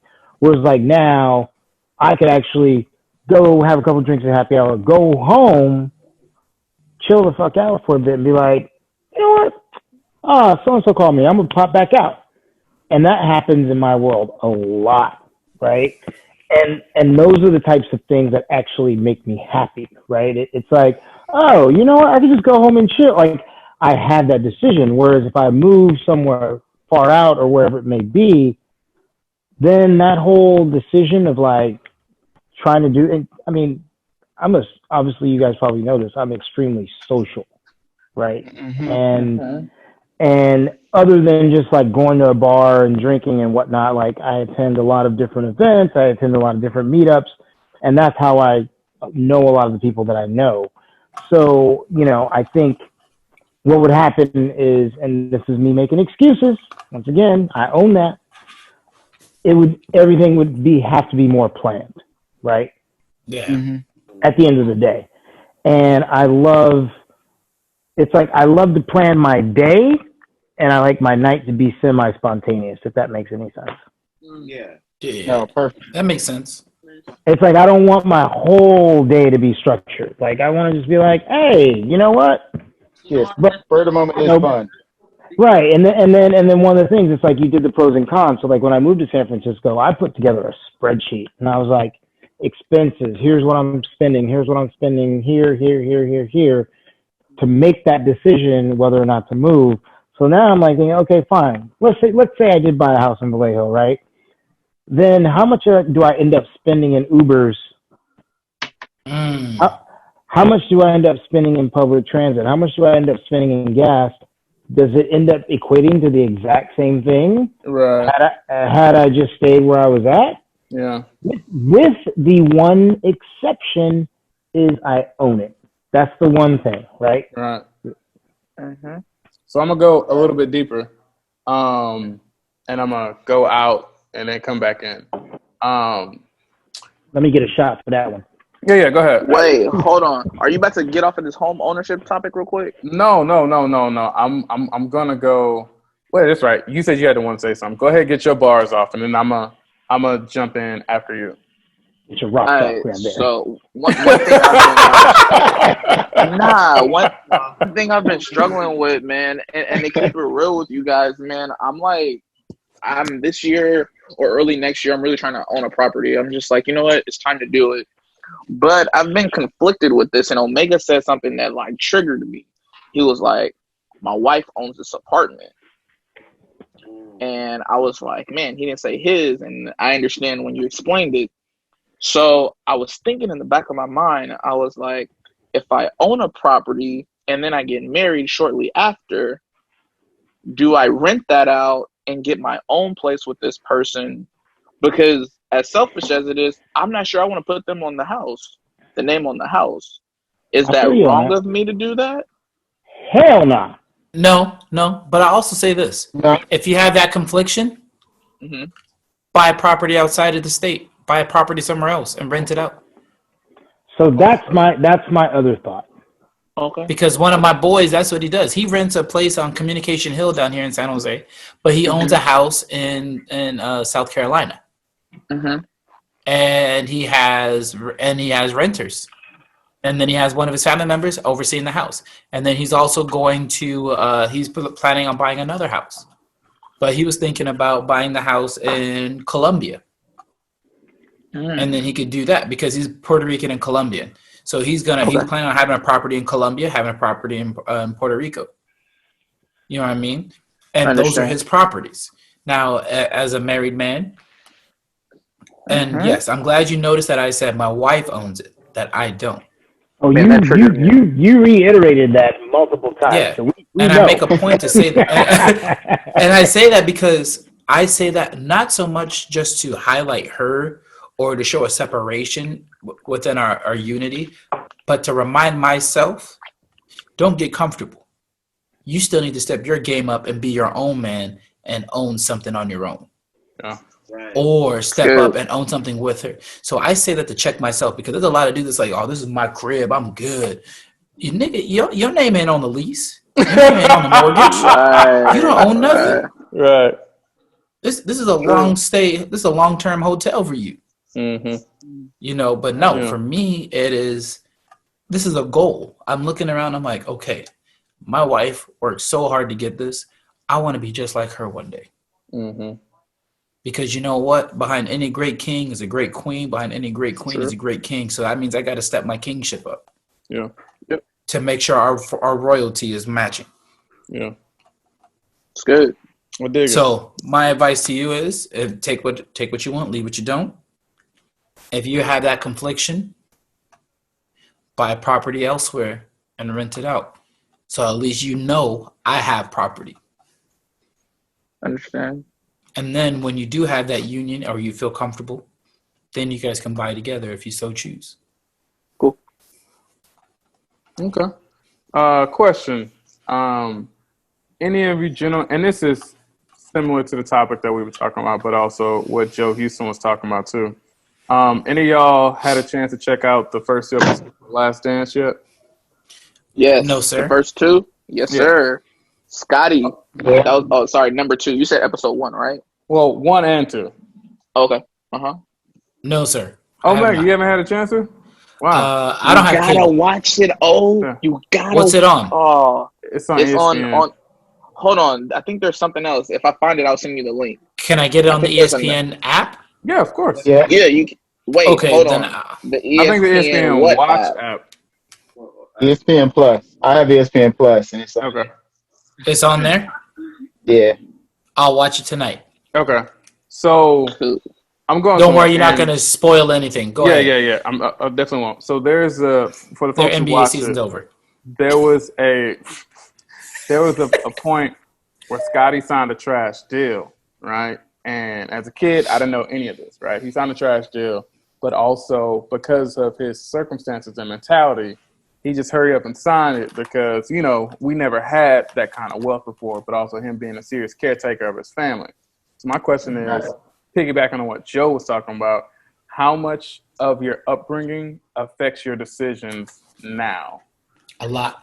A lot. Does that make sense? But also, on top of that, when do you break out of that mindset, or do you ever break out of that mindset? You do. It takes the amount of time it took to build that mindset. It takes that amount of time to break that mindset once you realize it. You know, like any bad habit, like anything, it takes some time of like reworking it and like and or using the strength, like using it as a strength rather than a weakness. You know, just figuring out a way to rework it for yourself, to rework yourself for you. Mm-hmm. Mm-hmm. I think it's always part of you. Yeah. I don't think it's always the dominating factor, but like Omega said, you have to jump in and not use the staircase. So I think at a point in time, once you become your own man or you feel enough to be comfortable in your own skin to jump and use faith without using like logic, then you would basically walk away from that. But I'm about to spoil it for some people. If I had the same situation where I have a dad that is handicapped and a brother that is handicapped and my family isn't making money, I may make that short-sighted decision because I'm worried about fixing my family and being there for my family. Now, basically, that goes against the principles of me taking care of my mask coming out on the airplane because I'm looking about for others. Yeah. So sometimes I think the way we were raised, it does impact us because a lot of us when we grew up, we're like, yo, the first thing we want to do is buy our mom a house. Like whether you're doing sports entertainment or, you know what, I want to retire my mom or something like that. That's what we wanted to do. I would just basically end it and say that I think based upon our circumstances, it affects our grind. Mm-hmm. That's very factual. I'm gonna actually piggyback off of what you just said right now about wanting to buy your mom that house or wanting to do that, right? Like for me, for instance, I had the same thoughts and feelings as well, right? Is I want to be successful because I want to do Right. this such and such for my mother. Until one day, I'm just gonna bring you guys into my world a little bit. I sat in this living room with my wife and my daughter and my mother, and she told me, I was like, Mom, why did you retire so early? And she was like, well, I had my surgeries, my hands, she had carpal tunnel. She's like, so they pretty much retired me. I was like, okay. But then she's like, also, I just don't want to work. I don't want to work. I worked till 13. I don't want to work. And that stuck to me for a long time is I don't want to work. Mind you, my mom is now 68. My mom is now 68. My mom told me this 10 years ago. I don't want to work. So what does that mean that I have to do? I have to break my back. My older brother has to break his back. We have to do whatever we have to do so she doesn't want to have to work anymore. So when it comes from to something that I want to do out of the kindness of my heart to you have to do, that changes your aspect on things. Yeah. You know, because then I'm starting to see that. So if I was Scottie Pippen, I'm going to ask you, how old am I? How old was he when he signed that deal? 21. Okay, so he just got out of college or still in college. He just left home. So he's got a young mindset. So he doesn't know to get a lawyer to read that thing and break it down for him. So yeah, I don't think it's that. I think it's when you are making that jump, and I'm trying not to give it all away. No, give it away. Give it away. Sometimes you don't bet on yourself enough. That part. Okay. That makes sense. Also, I think that like back then, when guys were getting drafted, they weren't as sure as people are now. Like take Zion, for example, he knew he was going to the league. He was in high school, but back then you had guys that would go all 4 years and kill it and wouldn't get picked up. So I think with Scotty, like he didn't want to take a risk of not getting drafted, so he took the first team that came his way. As opposed to guys now, they could say, "I'm not taking that. You don't take it. I know somebody else, you know." Yeah. So you're right. Wait, what? what I'm saying is nowadays, guys have the luxury of knowing that they are going to get drafted. Well, I mean, he knew Back he was getting drafted too. He was a top 7 pick. No, He back was then they didn't know they was 21. they didn't know if he was getting drafted until you got drafted. You know what I mean? People played. Yep, no, he knew he was going to be a top pick. The bad thing about it is they didn't have rules and regulations like they have today. Like for a first round pick, you're automatically like locked into like a 3-year deal, and then you can do the extensions after. If your second round is 2 years, followed by the option year. What basically happened was what they did was he's got drafted, and they signed him to a 7-year deal. Right. That doesn't happen today. And Right, but he said he took it because of his situation. right. But if he was advised that it wasn't a good deal. Mm-hmm. Right. That I didn't know. So Yeah, why owner- not say? Yeah. So why not say screw this deal? I'll wait for the next team to pick me up. Because back then they didn't know if they would get picked. Correct. Or like you get hurt. Or you get injured. And that's what he said. He was just like, I couldn't roll dice on getting injured. You guys watch that show All American? I Yep. haven't gotten into it, but I want to. I mean, there's a point. So for him, he's going from high school into college, and there's a point where he's making a bad decision based on his mother's needs, and it's like that same example of like, I'm just going to take this because they offered me this, and it's convenient for me. It's convenient for my mother to do what she needs to do. And if you look at it, like, as you're watching the show, you're like, no, dude, like, nah, why would you do that? Like, hold out. So it's the same situation. It's like, you don't know what people are feeling in that moment and what kind of pressures they're feeling. It's like, if someone came to you and it was like, hey, man, I got this $1 million, like, right now.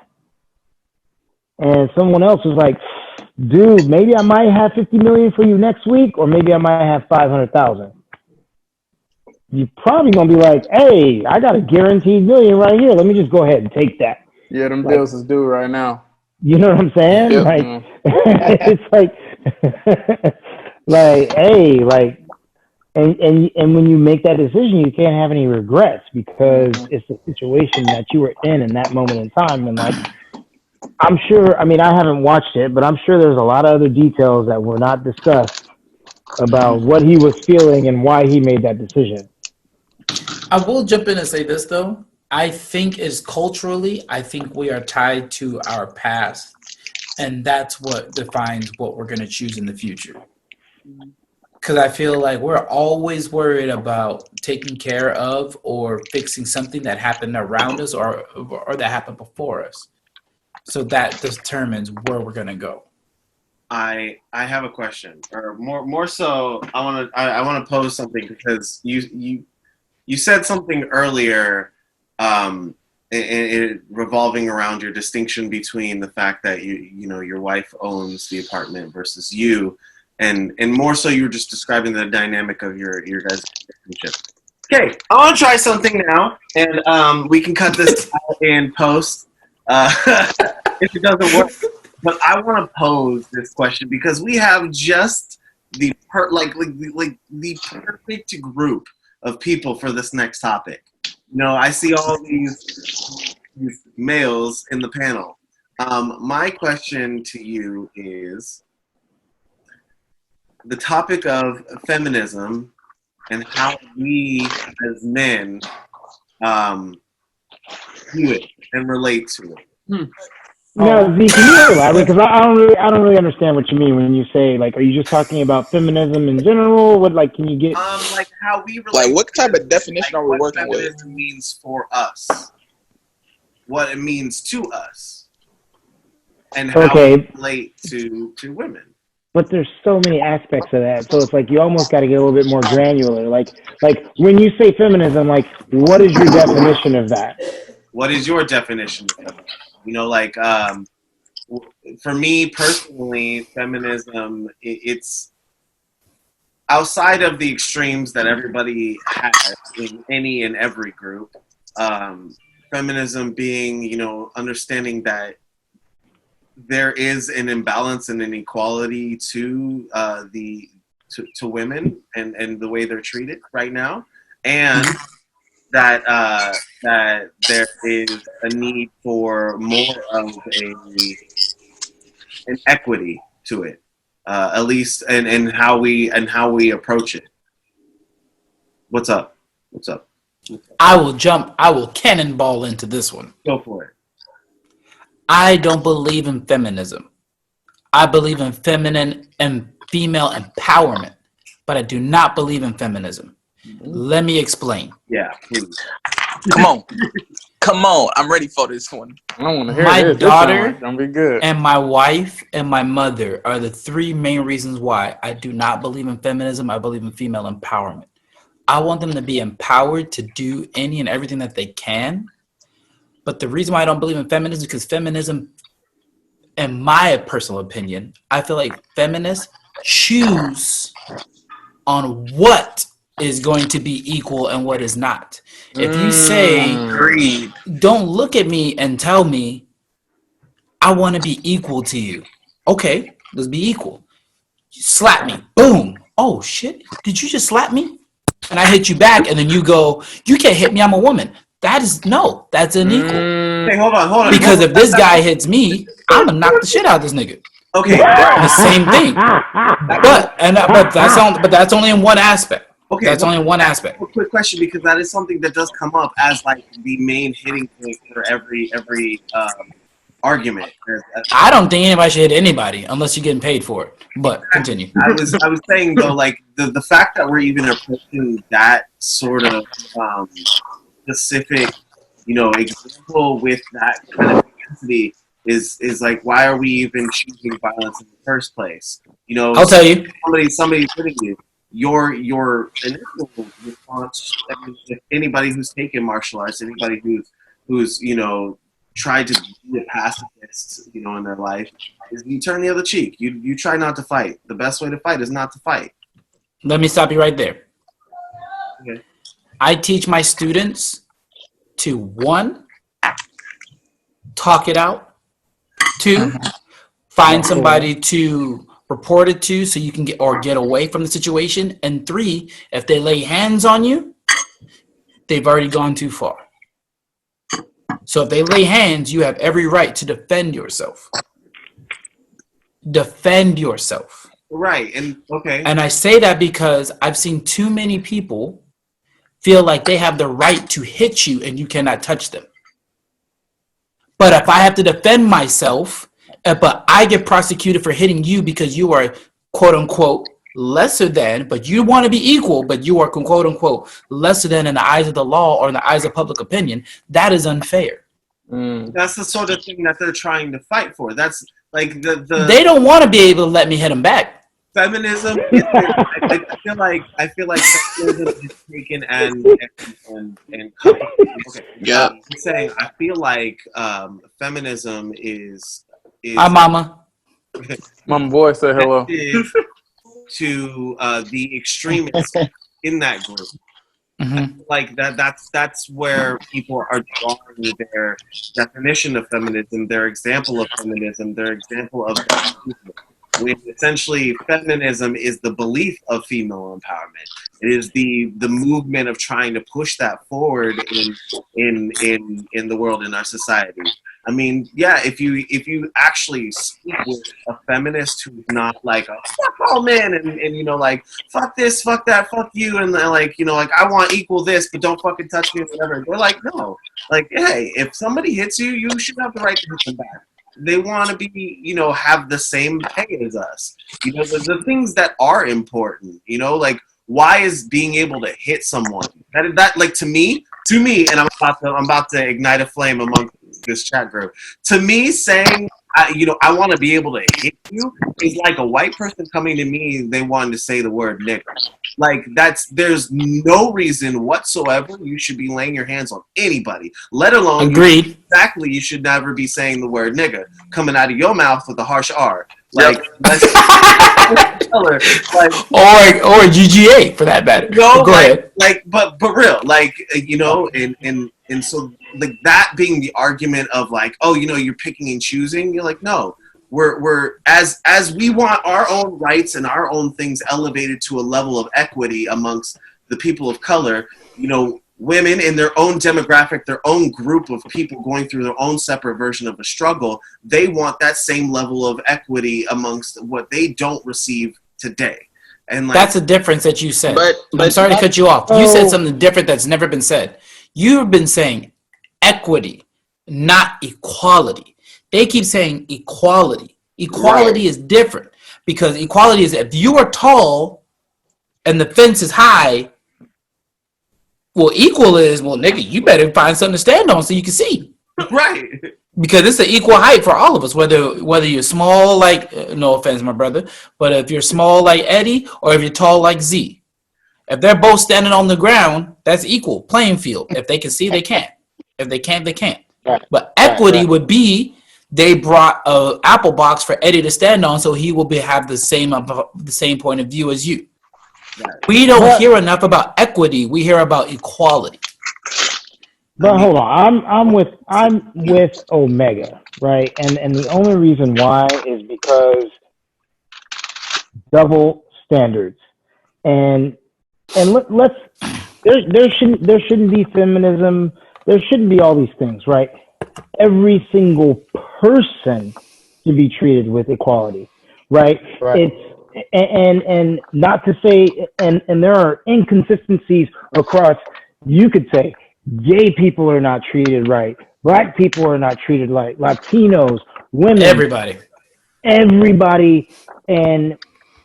when you know, one of the things I used to say, and my parents used to get pissed off about this shit, but I'm like, you know, they say we're segregated against and blah blah blah, but then we segregate into our own damn groups and we don't associate with other people, right?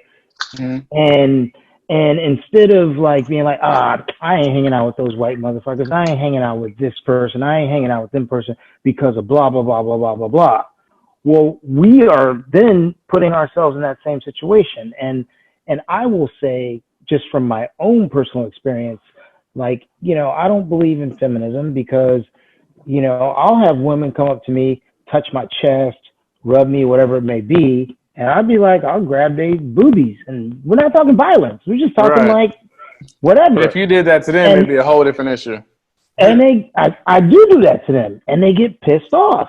You can't touch me like that. I'm like, I don't know you. You can't just come up and touch me. Oh, well, you should be happy I'm touching you. What you mean I should be happy? No. But you understand.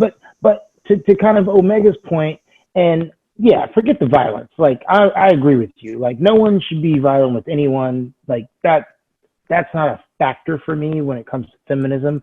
But it's like I look at it like bicyclists, especially in San Francisco. Richard, I know you can speak to this. Yeah, no. Like I was waiting on you like to land the plane. You said bicyclists like in San Francisco. Like explain. Because I was like, okay, this, you know what I'm saying, this getting real good. Well, it's like some not all bicyclists, but some bicyclists. I want to be a pedestrian. I want to be a bicyclist. I want to be a car. Make up your mind, but it's all situational. It's situational. You'll have like a guy riding his bicycle on the sidewalk, and he's like a pedestrian. And then you got the guy that's going to ride his bicycle in the middle of the street in traffic. And then you got the guy that wants to run lights and not stop at stop signs because he doesn't want to stop and pedal. So which is it, right? And so I feel like feminism is a thing that has been, it's gotten so broad as to the definition, which is why I was asking you what your definition is, because I don't even know the definition of it anymore at this point, right? And I think Omega made a good point saying empowerment of women. That's one thing, right? But is feminism necessary? Is it? I mean, yes, obviously we want to highlight these things in a way, but I don't feel that there is a concrete definition of what feminism is, because there are so many double standards. And, you know, to take a step back, and we as Black people do this, when you are an oppressed race, or you are an oppressed gender, or an oppressed community, whatever it may be, Yep. you feel this level of obligation to then do the same thing back to the people that did it to you. Huh? And you feel justified in that. But at the same time, is that really Preach. solving anything? No. Is that solving anything? No, No. that's It's not. It's Definitely not solving anything, but you feel justified that you can do it because you did it to me. And I will tell you, like, if we want to start talking about women, let's talk about how many women are players now. Let's talk about how many women take advantage of men, right? You got Cardi B talking shit about how she used to drug men and whatnot, and you got Bill Cosby in jail. How Right. come Cardi B ain't in jail? And That's she a good bragged point. about that shit, Right. Right. right? That's a good point. I mean, So, it's pendulum so what's up with that? But Mhm. what's up with that? swings. Mhm. Like they like we go from one extreme to another. Like a great example of this is Barack Obama. Like we had gone through all of our presidents that have done shit in the past. They fucked up. They some fucked up shit. You know, we had a president horribly respond to a national emergency. Okay, they're like, all right, he's fucking up. Let's try the black guy. You know what? Let's just try. Let's go the other way. All right, everybody's going for the black guy. Everybody's going. Everybody's on board. And like they're all into it. Everybody's into it. And then they're like, all right, let's do it. 4 more years. Let's get it. Black guy, 8 years. Let's do this. We want him. We want him the whole time. Almost a decade. And then what happens on the other? Like that pendulum swings right back the other way in its own extreme. We have our own white nationalist president. Can I say Yep. something on that? Yeah. So I know we're talking about feminism, and like I don't agree with it either. I'm in Omega's camp, but if we're just gonna be real about this Obama thing, yes, I was happy he got elected, but if we give the equality between women and men with feminism, then basically we prioritize equality that the LGBT community wants as well. Which also, every community should get that same level of. I think everyone should, and I think with Obama in office, the two things that really happened for him is he pushed the agenda of the LGBT community due to the funding that he was receiving, and that's why I always feel like politicians are bought to a certain extent. And then you had to do the Congo exchange to basically make sure that the money coming from diamonds and creating smartphones where African nations were basically ripped off. You had to do that because you had to have that face in order to make that happen. But I'm sorry to digress, but yeah. But now we're back with the white nationalists, and now like he's trying to send people back to Africa. Right, and so you know you have this weird pendulum swing of but you also see the way our country is like you're having like this uproar of people that are like in support of those sort of beliefs, and then you have the other people that you are seeing really hunkering down and like shifting in a direction that's supposed to be good, that's supposed to be going forward. You know, we need equality, we need this, and so like everything's supposed to come with a balance. Like you have crazy, but you also have the people that are like, all right, we need to move society forward in a better direction, and like it's growing in a way where I feel like cohesion should exist at some point of being able to like, hey, I respect your beliefs, but like, you know, mine are my own. I'm gonna believe what I believe, but I respect that you believe what you believe. I'm gonna go my own way. Peace. I'm out. No, but hey, that's like that's the peace fascist utopia that I have in my own head. You know. And I feel like some of the people that basically side with Trump with the racism stuff, a lot of their viewpoints weren't just like rediscovered; they were always there. Right. Yep. Right. And that's they were just under suppression. See themselves and express it in a way where in a way and in a context of which they don't have to feel like they're actually racist. They have an argument against it. They're like, no, I don't believe that. I just am. But I mean, that's like why, you know, when I see like all these protests about different things, and you see these people get interviewed by the news, and the news be like, so why are you out here protesting today? Because fuck that, right? Because fuck that. And it's like, well, fuck what? Can you really articulate why you are out here and the reason why you're protesting, and they never can. And I hate to say it, that's like 60% of the people that are out there protesting. So, you know, when we talk about feminism, it's like, that's why I wanted to find, because I could go to a woman that's a feminist and she's like, well, women aren't getting equal pay. Women aren't treated better, blah, blah, blah. These things are all 100% true. But so it's happening to black people, right? So why do we need to separate a group? Why can't we focus and come together and say everyone needs to be included? I will say this, on both sides of the coin, it's always the negative that is louder than the positive. I was waiting to say that. So it is always the negative that is louder, and they have the microphone over the positive. So those that are always that are yelling about equality and all this stuff, but don't touch me, they're going to be louder than the ones that are talking about equity. The black people that are the positive side of Black Lives Matter is always going to be quieter than the ones that are causing the riots and are bringing guns and are aligning with Antifa. You know, the LGBTQ plus, I'm sorry if I got the alphabet wrong, I apologize, but that community, they all have even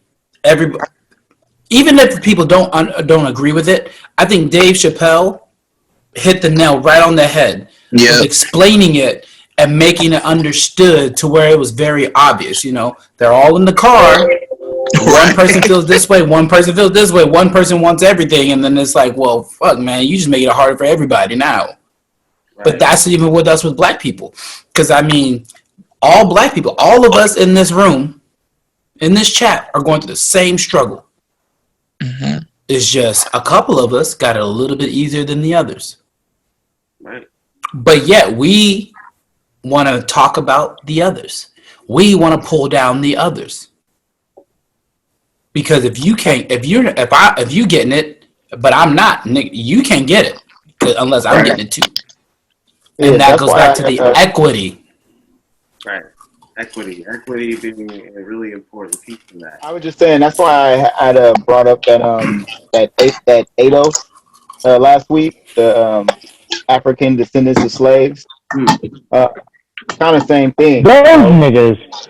Yeah, I mean, you could be black living in America, but if your parents migrated here and weren't shipped here as a slave, then they feel there's a difference.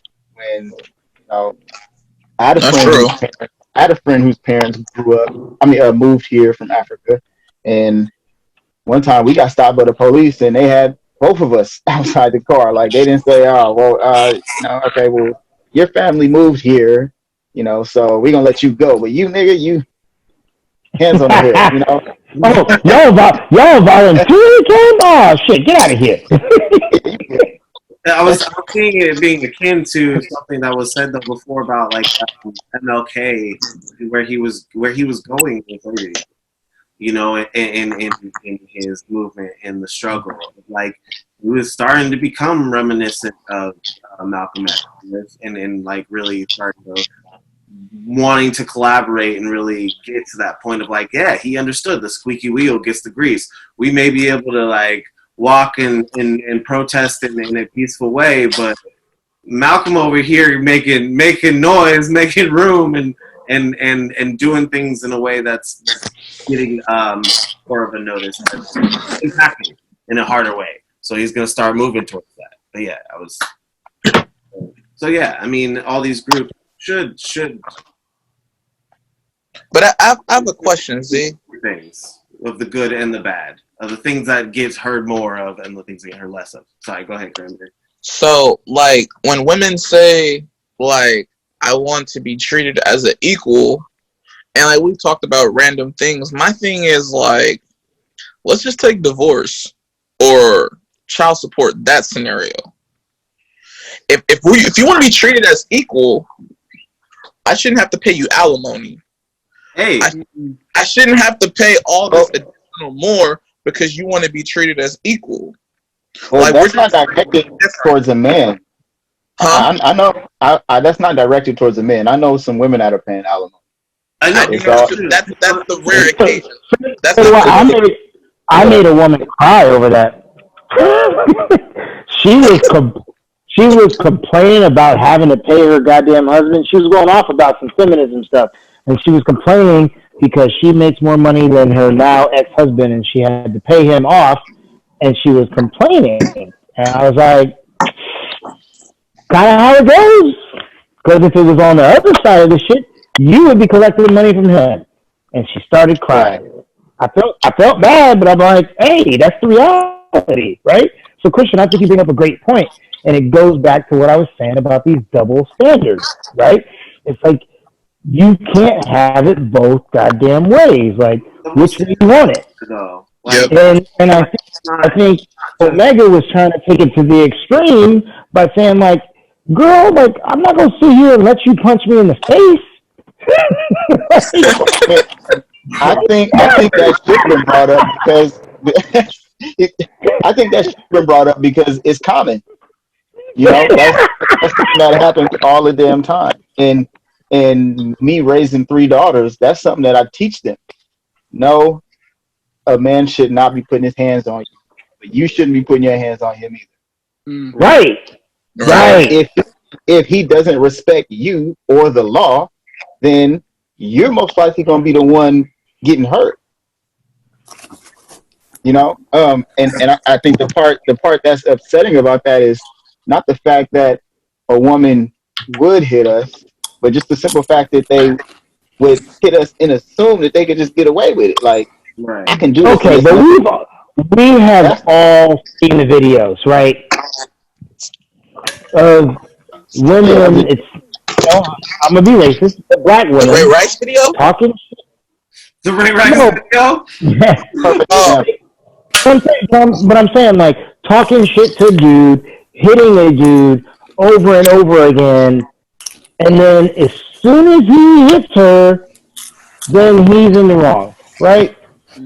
That Joe Nixon thing. It's like, let me say this though. It's like no, but the thing is like you can't provoke someone and then like sit on this side of feminism.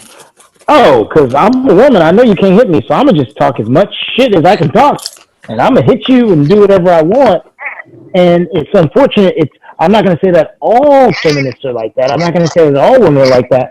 But it's sad because the people that do those type of things ruin it for the women that are trying to like promote.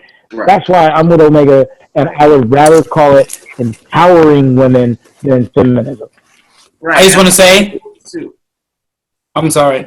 Omega don't condone hitting girls. Omega does not feel like that's okay. And I know you guys understand that, but I just want you to understand. Because I raised a daughter. And I raised my daughter with this mindset. But my daughter can kick your son's ass. That is how I raised my child.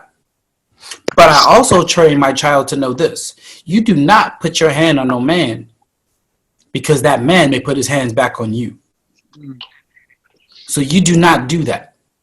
We don't need to hit anybody. I use that example because it's extreme, because that is the one that everybody goes right to. Because why? I'm going to tell you brothers this right now. You guys may not know this. One of my very close friends is Ray McDonald. Yeah. Everybody's seen the video of his lady putting up of him beating her. Yeah. Well, think about this. What woman is going to protect her child, hold her child and hold a video camera up and then complain about it It's an opportunity. and need help? You tell me, how does this make sense? It does not. Because why? People see opportunity. Right. And that ruins it for those that really are in the situation. I feel like that brings up a great point to you, that it needs to go deeper than that. It should be by like how we raise. It really should be how we're raising our men and our women. Mm-hmm. Giving them that understanding. Because a lot of this also is, I mean, in all honesty, coming from old mentality too. Because like we're all coming from what our elders and people above us have believed and thought and said it. Cut you. Cut you. The little things that we see are not good as it's going, but then that next step further should be changing it at the source, at the core, which is how we're, raising our kids, both men and women. I wanted to say something about something that Omega was talking about. Oh, that's right. I want to hear this. Earlier, you were talking about how a lot of times the negative is more easier to see than the positive. And that's also because there's a lot of ignorance. There's a lot of ignorant people out there. And from what growing up, from what I've perceived is that there's a lot more ignorant, and this is going to sound really fucked up, I'm not going to lie. There's a lot more ignorant people than there are intelligent people. True. That's real. There are a lot more ignorance than there is, and ignorance is bliss. So people are just gonna go towards the negative energy rather than the positive. And for the people who are negative energy, it can just all be this. Negative is more powerful in numbers, which is why it's seen so much easier than it is positive, like as you were saying earlier. So I just think that because there's a lot of people who are ignorant and do not take the time to open their minds and understand and see different perspectives and such, that's why there's so many people who are relying on false information that comes from these negative people. Yeah. Let me ask you a question, because that was beautifully stated, and that was amazing. Very well. Beautiful. Let me ask you this. How do you feel when our generation and the older generations look at your generation as the negative generation? Because right now, World Star, Black Twitter, all that other stuff, yeah, I feel you, brother. All that stuff makes you guys look negative because you guys are always videotaping those moments. Whereas our generations did the same stuff, but it just wasn't. But it wasn't taped. Sure. So please expound on that if you may. I don't know. The way I see it, it's about perspective. We have media, and we've grown up with it. Like, we have so much control over it because we've grown up with it, and we've been able to learn how to take advantage of it. And like I said, there's a lot of ignorant people, a lot more ignorant people than there are intelligent people, which everyone in this little chat room here are the intelligent people. So this is, we have different perspectives than everyone else does. So, sorry, I'm a little anxious. You're good. What was I saying? Your generation. Oh, yeah. We have a lot more, we take advantage of media, and there's a lot of more ignorant people. So those ignorant people in numbers are far larger than the intelligent people. So those people are going to take advantage of the media, which our generation has control of, right? So they can take that and they can do whatever they want with, however they see fit. And it just allows them to have control over everything else, which gives people like me within my own generation a bad rep, which I know quite a few people who could be in this chat room with us, and they would be saying like a lot of very, very, very, very intelligent things. Invite them. Yeah. Yeah. Man, that was beautiful. Woo. I have a question for you. Do you know why ignorance is bliss? Not necessarily. Because people fear change. I mean, you hear from even us talking about leaving our own comfort zone, leaving the comfort zone of our own homes, our own cities. Yeah, it's human nature. Yeah, it's human nature. Humans fear what they don't understand in general. Exactly, and if you fear something enough, you have either one of multiple reactions to it.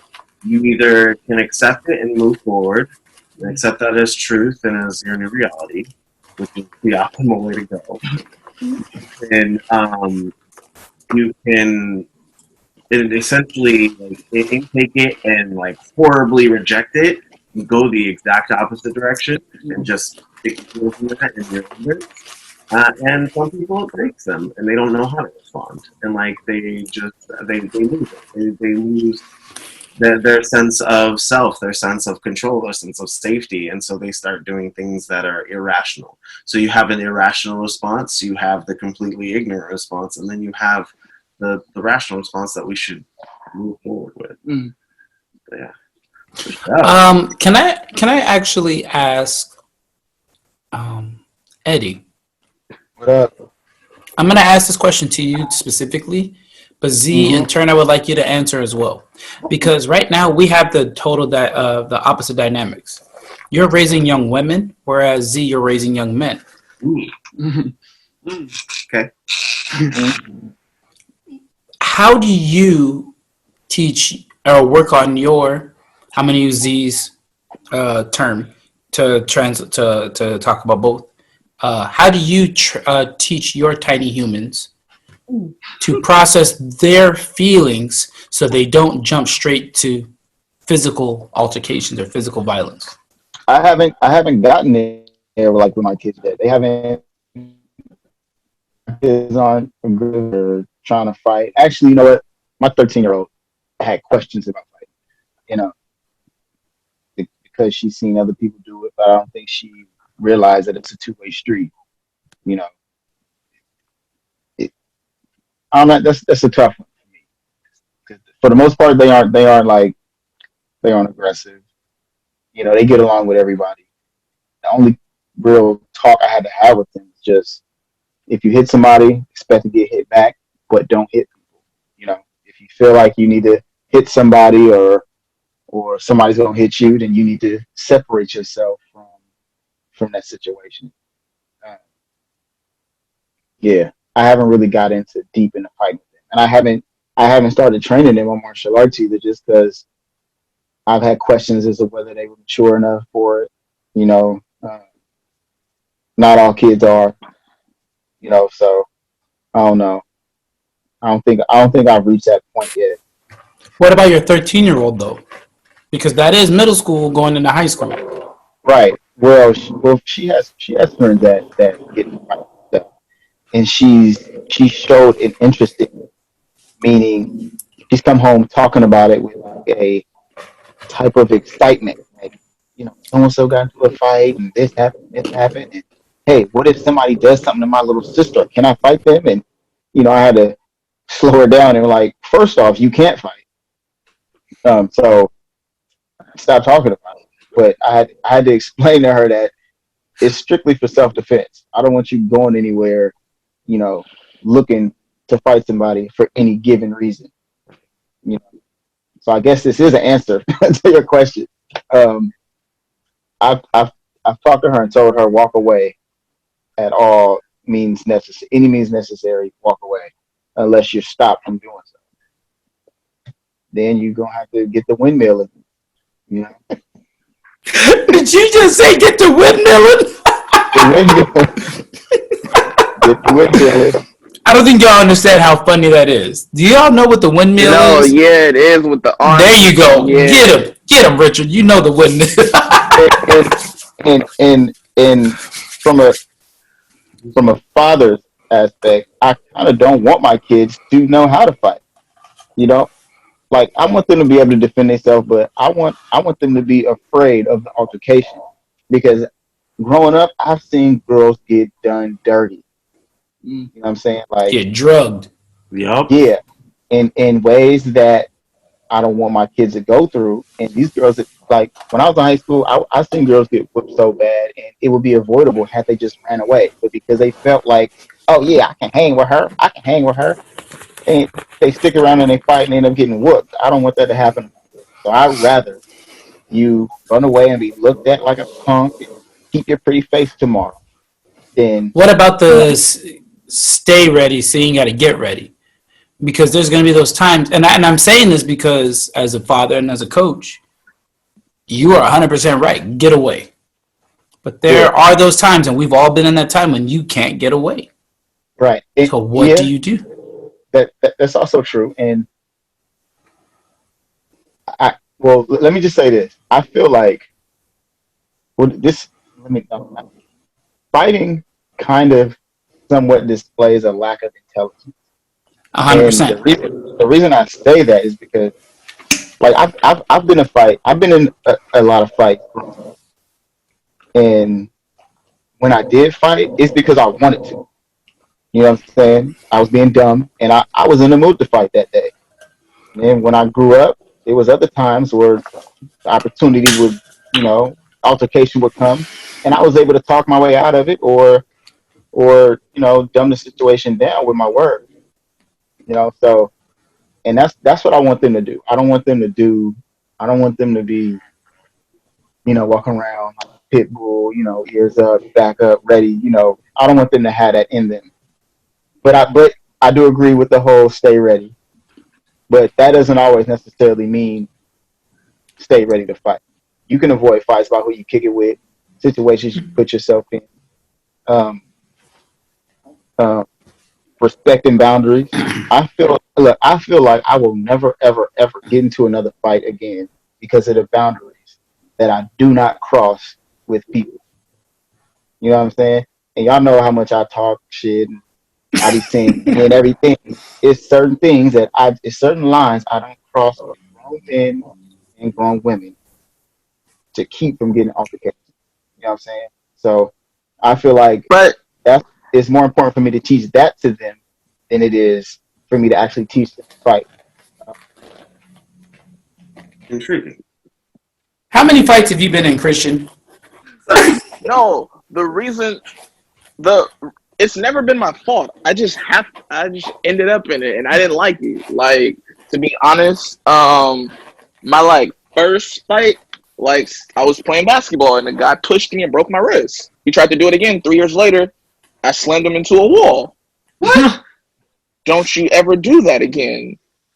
And then there was another time where I went to a house party with this cute girl that was like a friend of mine, and I ended up getting jumped, but I was already doing physical training. But it was 1 against 5. I was doing nothing. I was just waiting on someone to pick me up. Freaking East Oakland hoodlums. But that's basically what happened.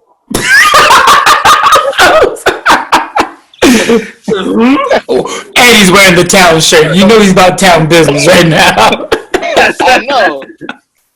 I was not referring to you, Eddie. But he was probably one of the ones that jumped you. I'm just playing. I knew you looked familiar. I knew you were somewhere. No, it's kind of like the guy with the gun. You know what I'm saying? If a guy walks down the street, he doesn't have a gun, somebody approaches him with altercation, he's more likely to walk away, right? Yeah. He'll want to get his ass kicked, or he don't know what's going on. But if he has a gun in his back pocket, he's more likely to turn around and say, "What'd you say?" And I feel like that's California. Nah, that's everywhere. I don't agree, because outside of here, like in Arizona and stuff like that, when you know the other man has a gun and you got a gun, it's about who got the draw first or who's better with the gun. So you're not going to be so quick to talk shit and try to pull, because everybody's on an even playing field. Oh yeah, that's true. It was like that when I was in Houston. Everybody had a gun. Everybody's got a gun. Not here. Openly. But I'm sorry to cut you off. What about this? What if someone breaks into your home? Light that ass up. Yeah. Do you feel that you should fight? Because some people are like, I want to fight like a man, and I want to go fist. I feel that. Oh, you can, or the weapon that you know that you finna use, and take that ass out. It's a totally different situation. Because I'm all for fist fights over guns. Like, I feel it's not armed, and I feel like that's a good. But if you break in my house where my wife and my kids are, then it's time for you to meet Jesus. Right. Right. Okay. Hey, Richard. Richard and Z. Yes. Sir. Richard, how many fights have you been in? Let's just be all the way real here. With siblings or like everybody outside of siblings? Outside of your siblings. Outside of my siblings, I haven't been in one. There was a time, funny story. There was a time Z had to stop me from beating the brakes off a dude in San Francisco. Oh yeah. I remember that. I remember hearing about that. The Battle of the Bay. Yeah. To be honest with you, son, it's because of the way I grew up in. My mom, she never really liked confrontation. You know what I'm saying? And so when it came to fight or flight, it was always flight with her. You know what I'm saying? So you've never fought? Never fought. Okay, Z, how many fights have you been in? I'd say probably 7, maybe 8. There's a reason why I'm asking this question. How about you, Will? How many fights you been in? 2. Okay, guess how many fights I've been in? 3. 0. 4. 2. 0. I can see 0. I can see that. I had a feeling that was gonna be it.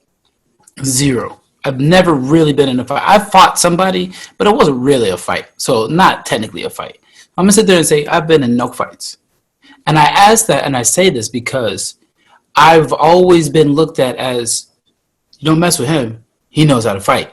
But I've always been the person that's been like, hey man, we're gonna be friends. We good. And people will fear me because they were like, yo, you're too nice. You probably crazy as shit.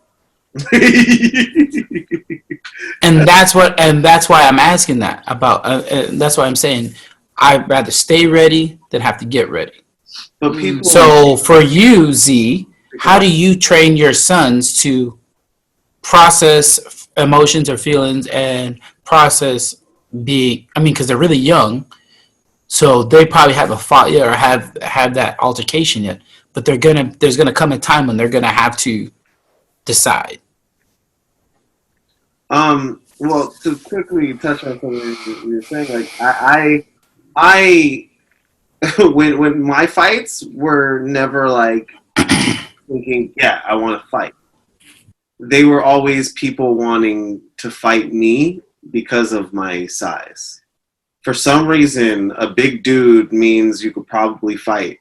And so anytime I went to a new school, which was every single year, every half year, I was tested a lot because like, oh, new dude, he's big. Can he fight? I wonder if he can fight. Let's push him. Let's see. And I'm like, people mess with me. I'm like, whatever. No, nothing. And then people just keep going till they find a button.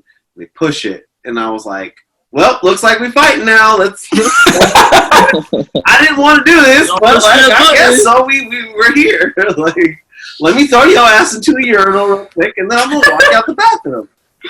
Because I also didn't like punching. That wasn't because like I, being a big person, always worried about that. So I think about that when dealing with my tiny humans, but I also think about that. I think about not that. I think about how men are in society nowadays, and I mean the aggression of men and how they express it. I know growing up for me that I didn't have a real male figure to look up to in that sense. I had to find all mine from like comic books and things like that, and a lot of the morals came from like, hey, you know, there's always another way. There's always another way. So you don't have to kill the person. You don't even have to get to that point if you could just talk it out. And like I take that and I talk to my tiny humans about their emotions all the time. Ian talks to me all the time about how he's sad after I tell him no, he can't do something, or because he did this, he can't do this now. That whether it doesn't matter what it is, everything has a consequence. Consequences are good and consequences are bad. It just depends on what you did before you got the consequence, like the decision you made before that, and to kind of understand that he's going to have these emotions that are going to come out, because between him and Cyrus, he is very passionate and intense, very much similar to me. Cyrus is more gentle but very emotional. So in those two respects, it's funny because I don't even think about it as like, you know, I'm raising boys half the time, other than the part of like, I'm raising men. You have to understand that no means no. But if I had a daughter, I would raise them the same way. The same beliefs, the same feelings, the same thoughts, the same morals. Like, there wouldn't be a, you know, like, oh, you guys can roughhouse, but she can't. Like, no, if you guys are wrestling, she wants to hop in, go on, go for it. Like, don't back down. Like, those are the sorts of things that, like, I try to instill in them. Acknowledge your emotions. Acknowledge that you're feeling afraid. Acknowledge that you're feeling upset. Acknowledge that you're feeling scared. You know, like, I obviously afraid and scared of the same thing. But, like, acknowledge those emotions and let them flow. You know, and I try to take that, and even in situations where they're fighting each other, they're arguing, I'll tell them, I'm like, so are we just going to sit here and scream and yell at each other back and forth? Is that going to fix anything? No, what should you do? Talk it out.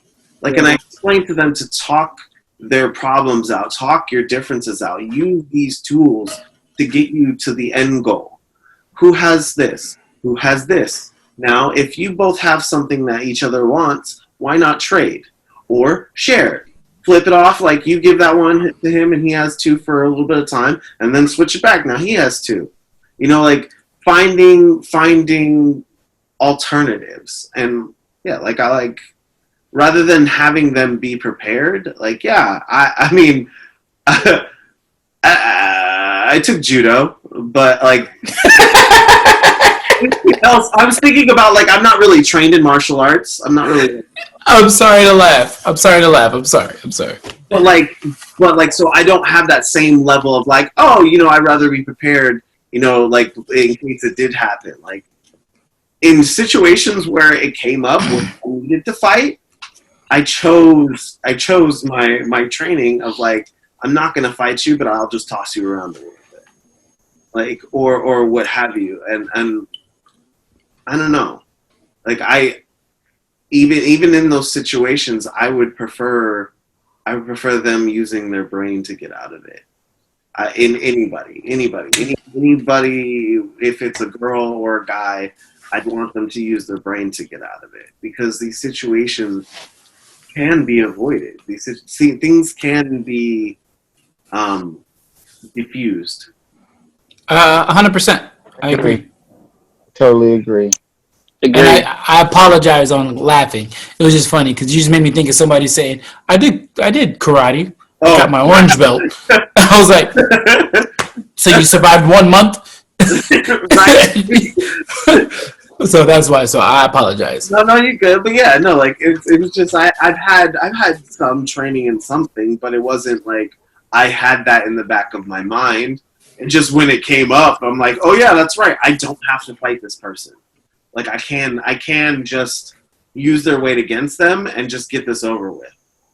You know, and like, and then go, like, use the person's weight to let them fall head first into a urinal, and while they're collecting themselves face first in it, I'm gonna leave. I mean, bro, that was so specific. You've done this before. Yeah, That might kill somebody. Sounded like it. I'm like, first of all, you fighting bathrooms, brother? Man, you about that life. You about that life. Not me. Don't get no kind of pee on this. Everyone in the street. Or behind the grocery store that was right next to the school. Like, these are all the places, but that store still happens. So, yeah. He's done that. He's about that life. Hey, y'all, I'm about to hop off real quick, but man, it was an amazing discussion as always, man. Yeah, I'll see y'all next week. All right, brother. Yeah, well, we might as well just go ahead and close this out because it is going on 10 o'clock. All right, gentlemen. I ain't got no. What am I gonna do? Entertain yourself. You got 2 hands? Eddie, you have a wife, man. You have 3 kids. Yeah. Hey. I know what that means. That means go right to sleep. That was every single night. All right, brothers. I love y'all, man. Thank you for another great week. Appreciate y'all. Stay safe. Stay blessed. Good talk. Thank you guys for organizing as always. Peace, love. My new hashtag is hashtag SSH. Stay safe, stay sane, and most importantly, stay happy. Hey, SSH. I'm gonna start using that for you. I'm just gonna say stay home. You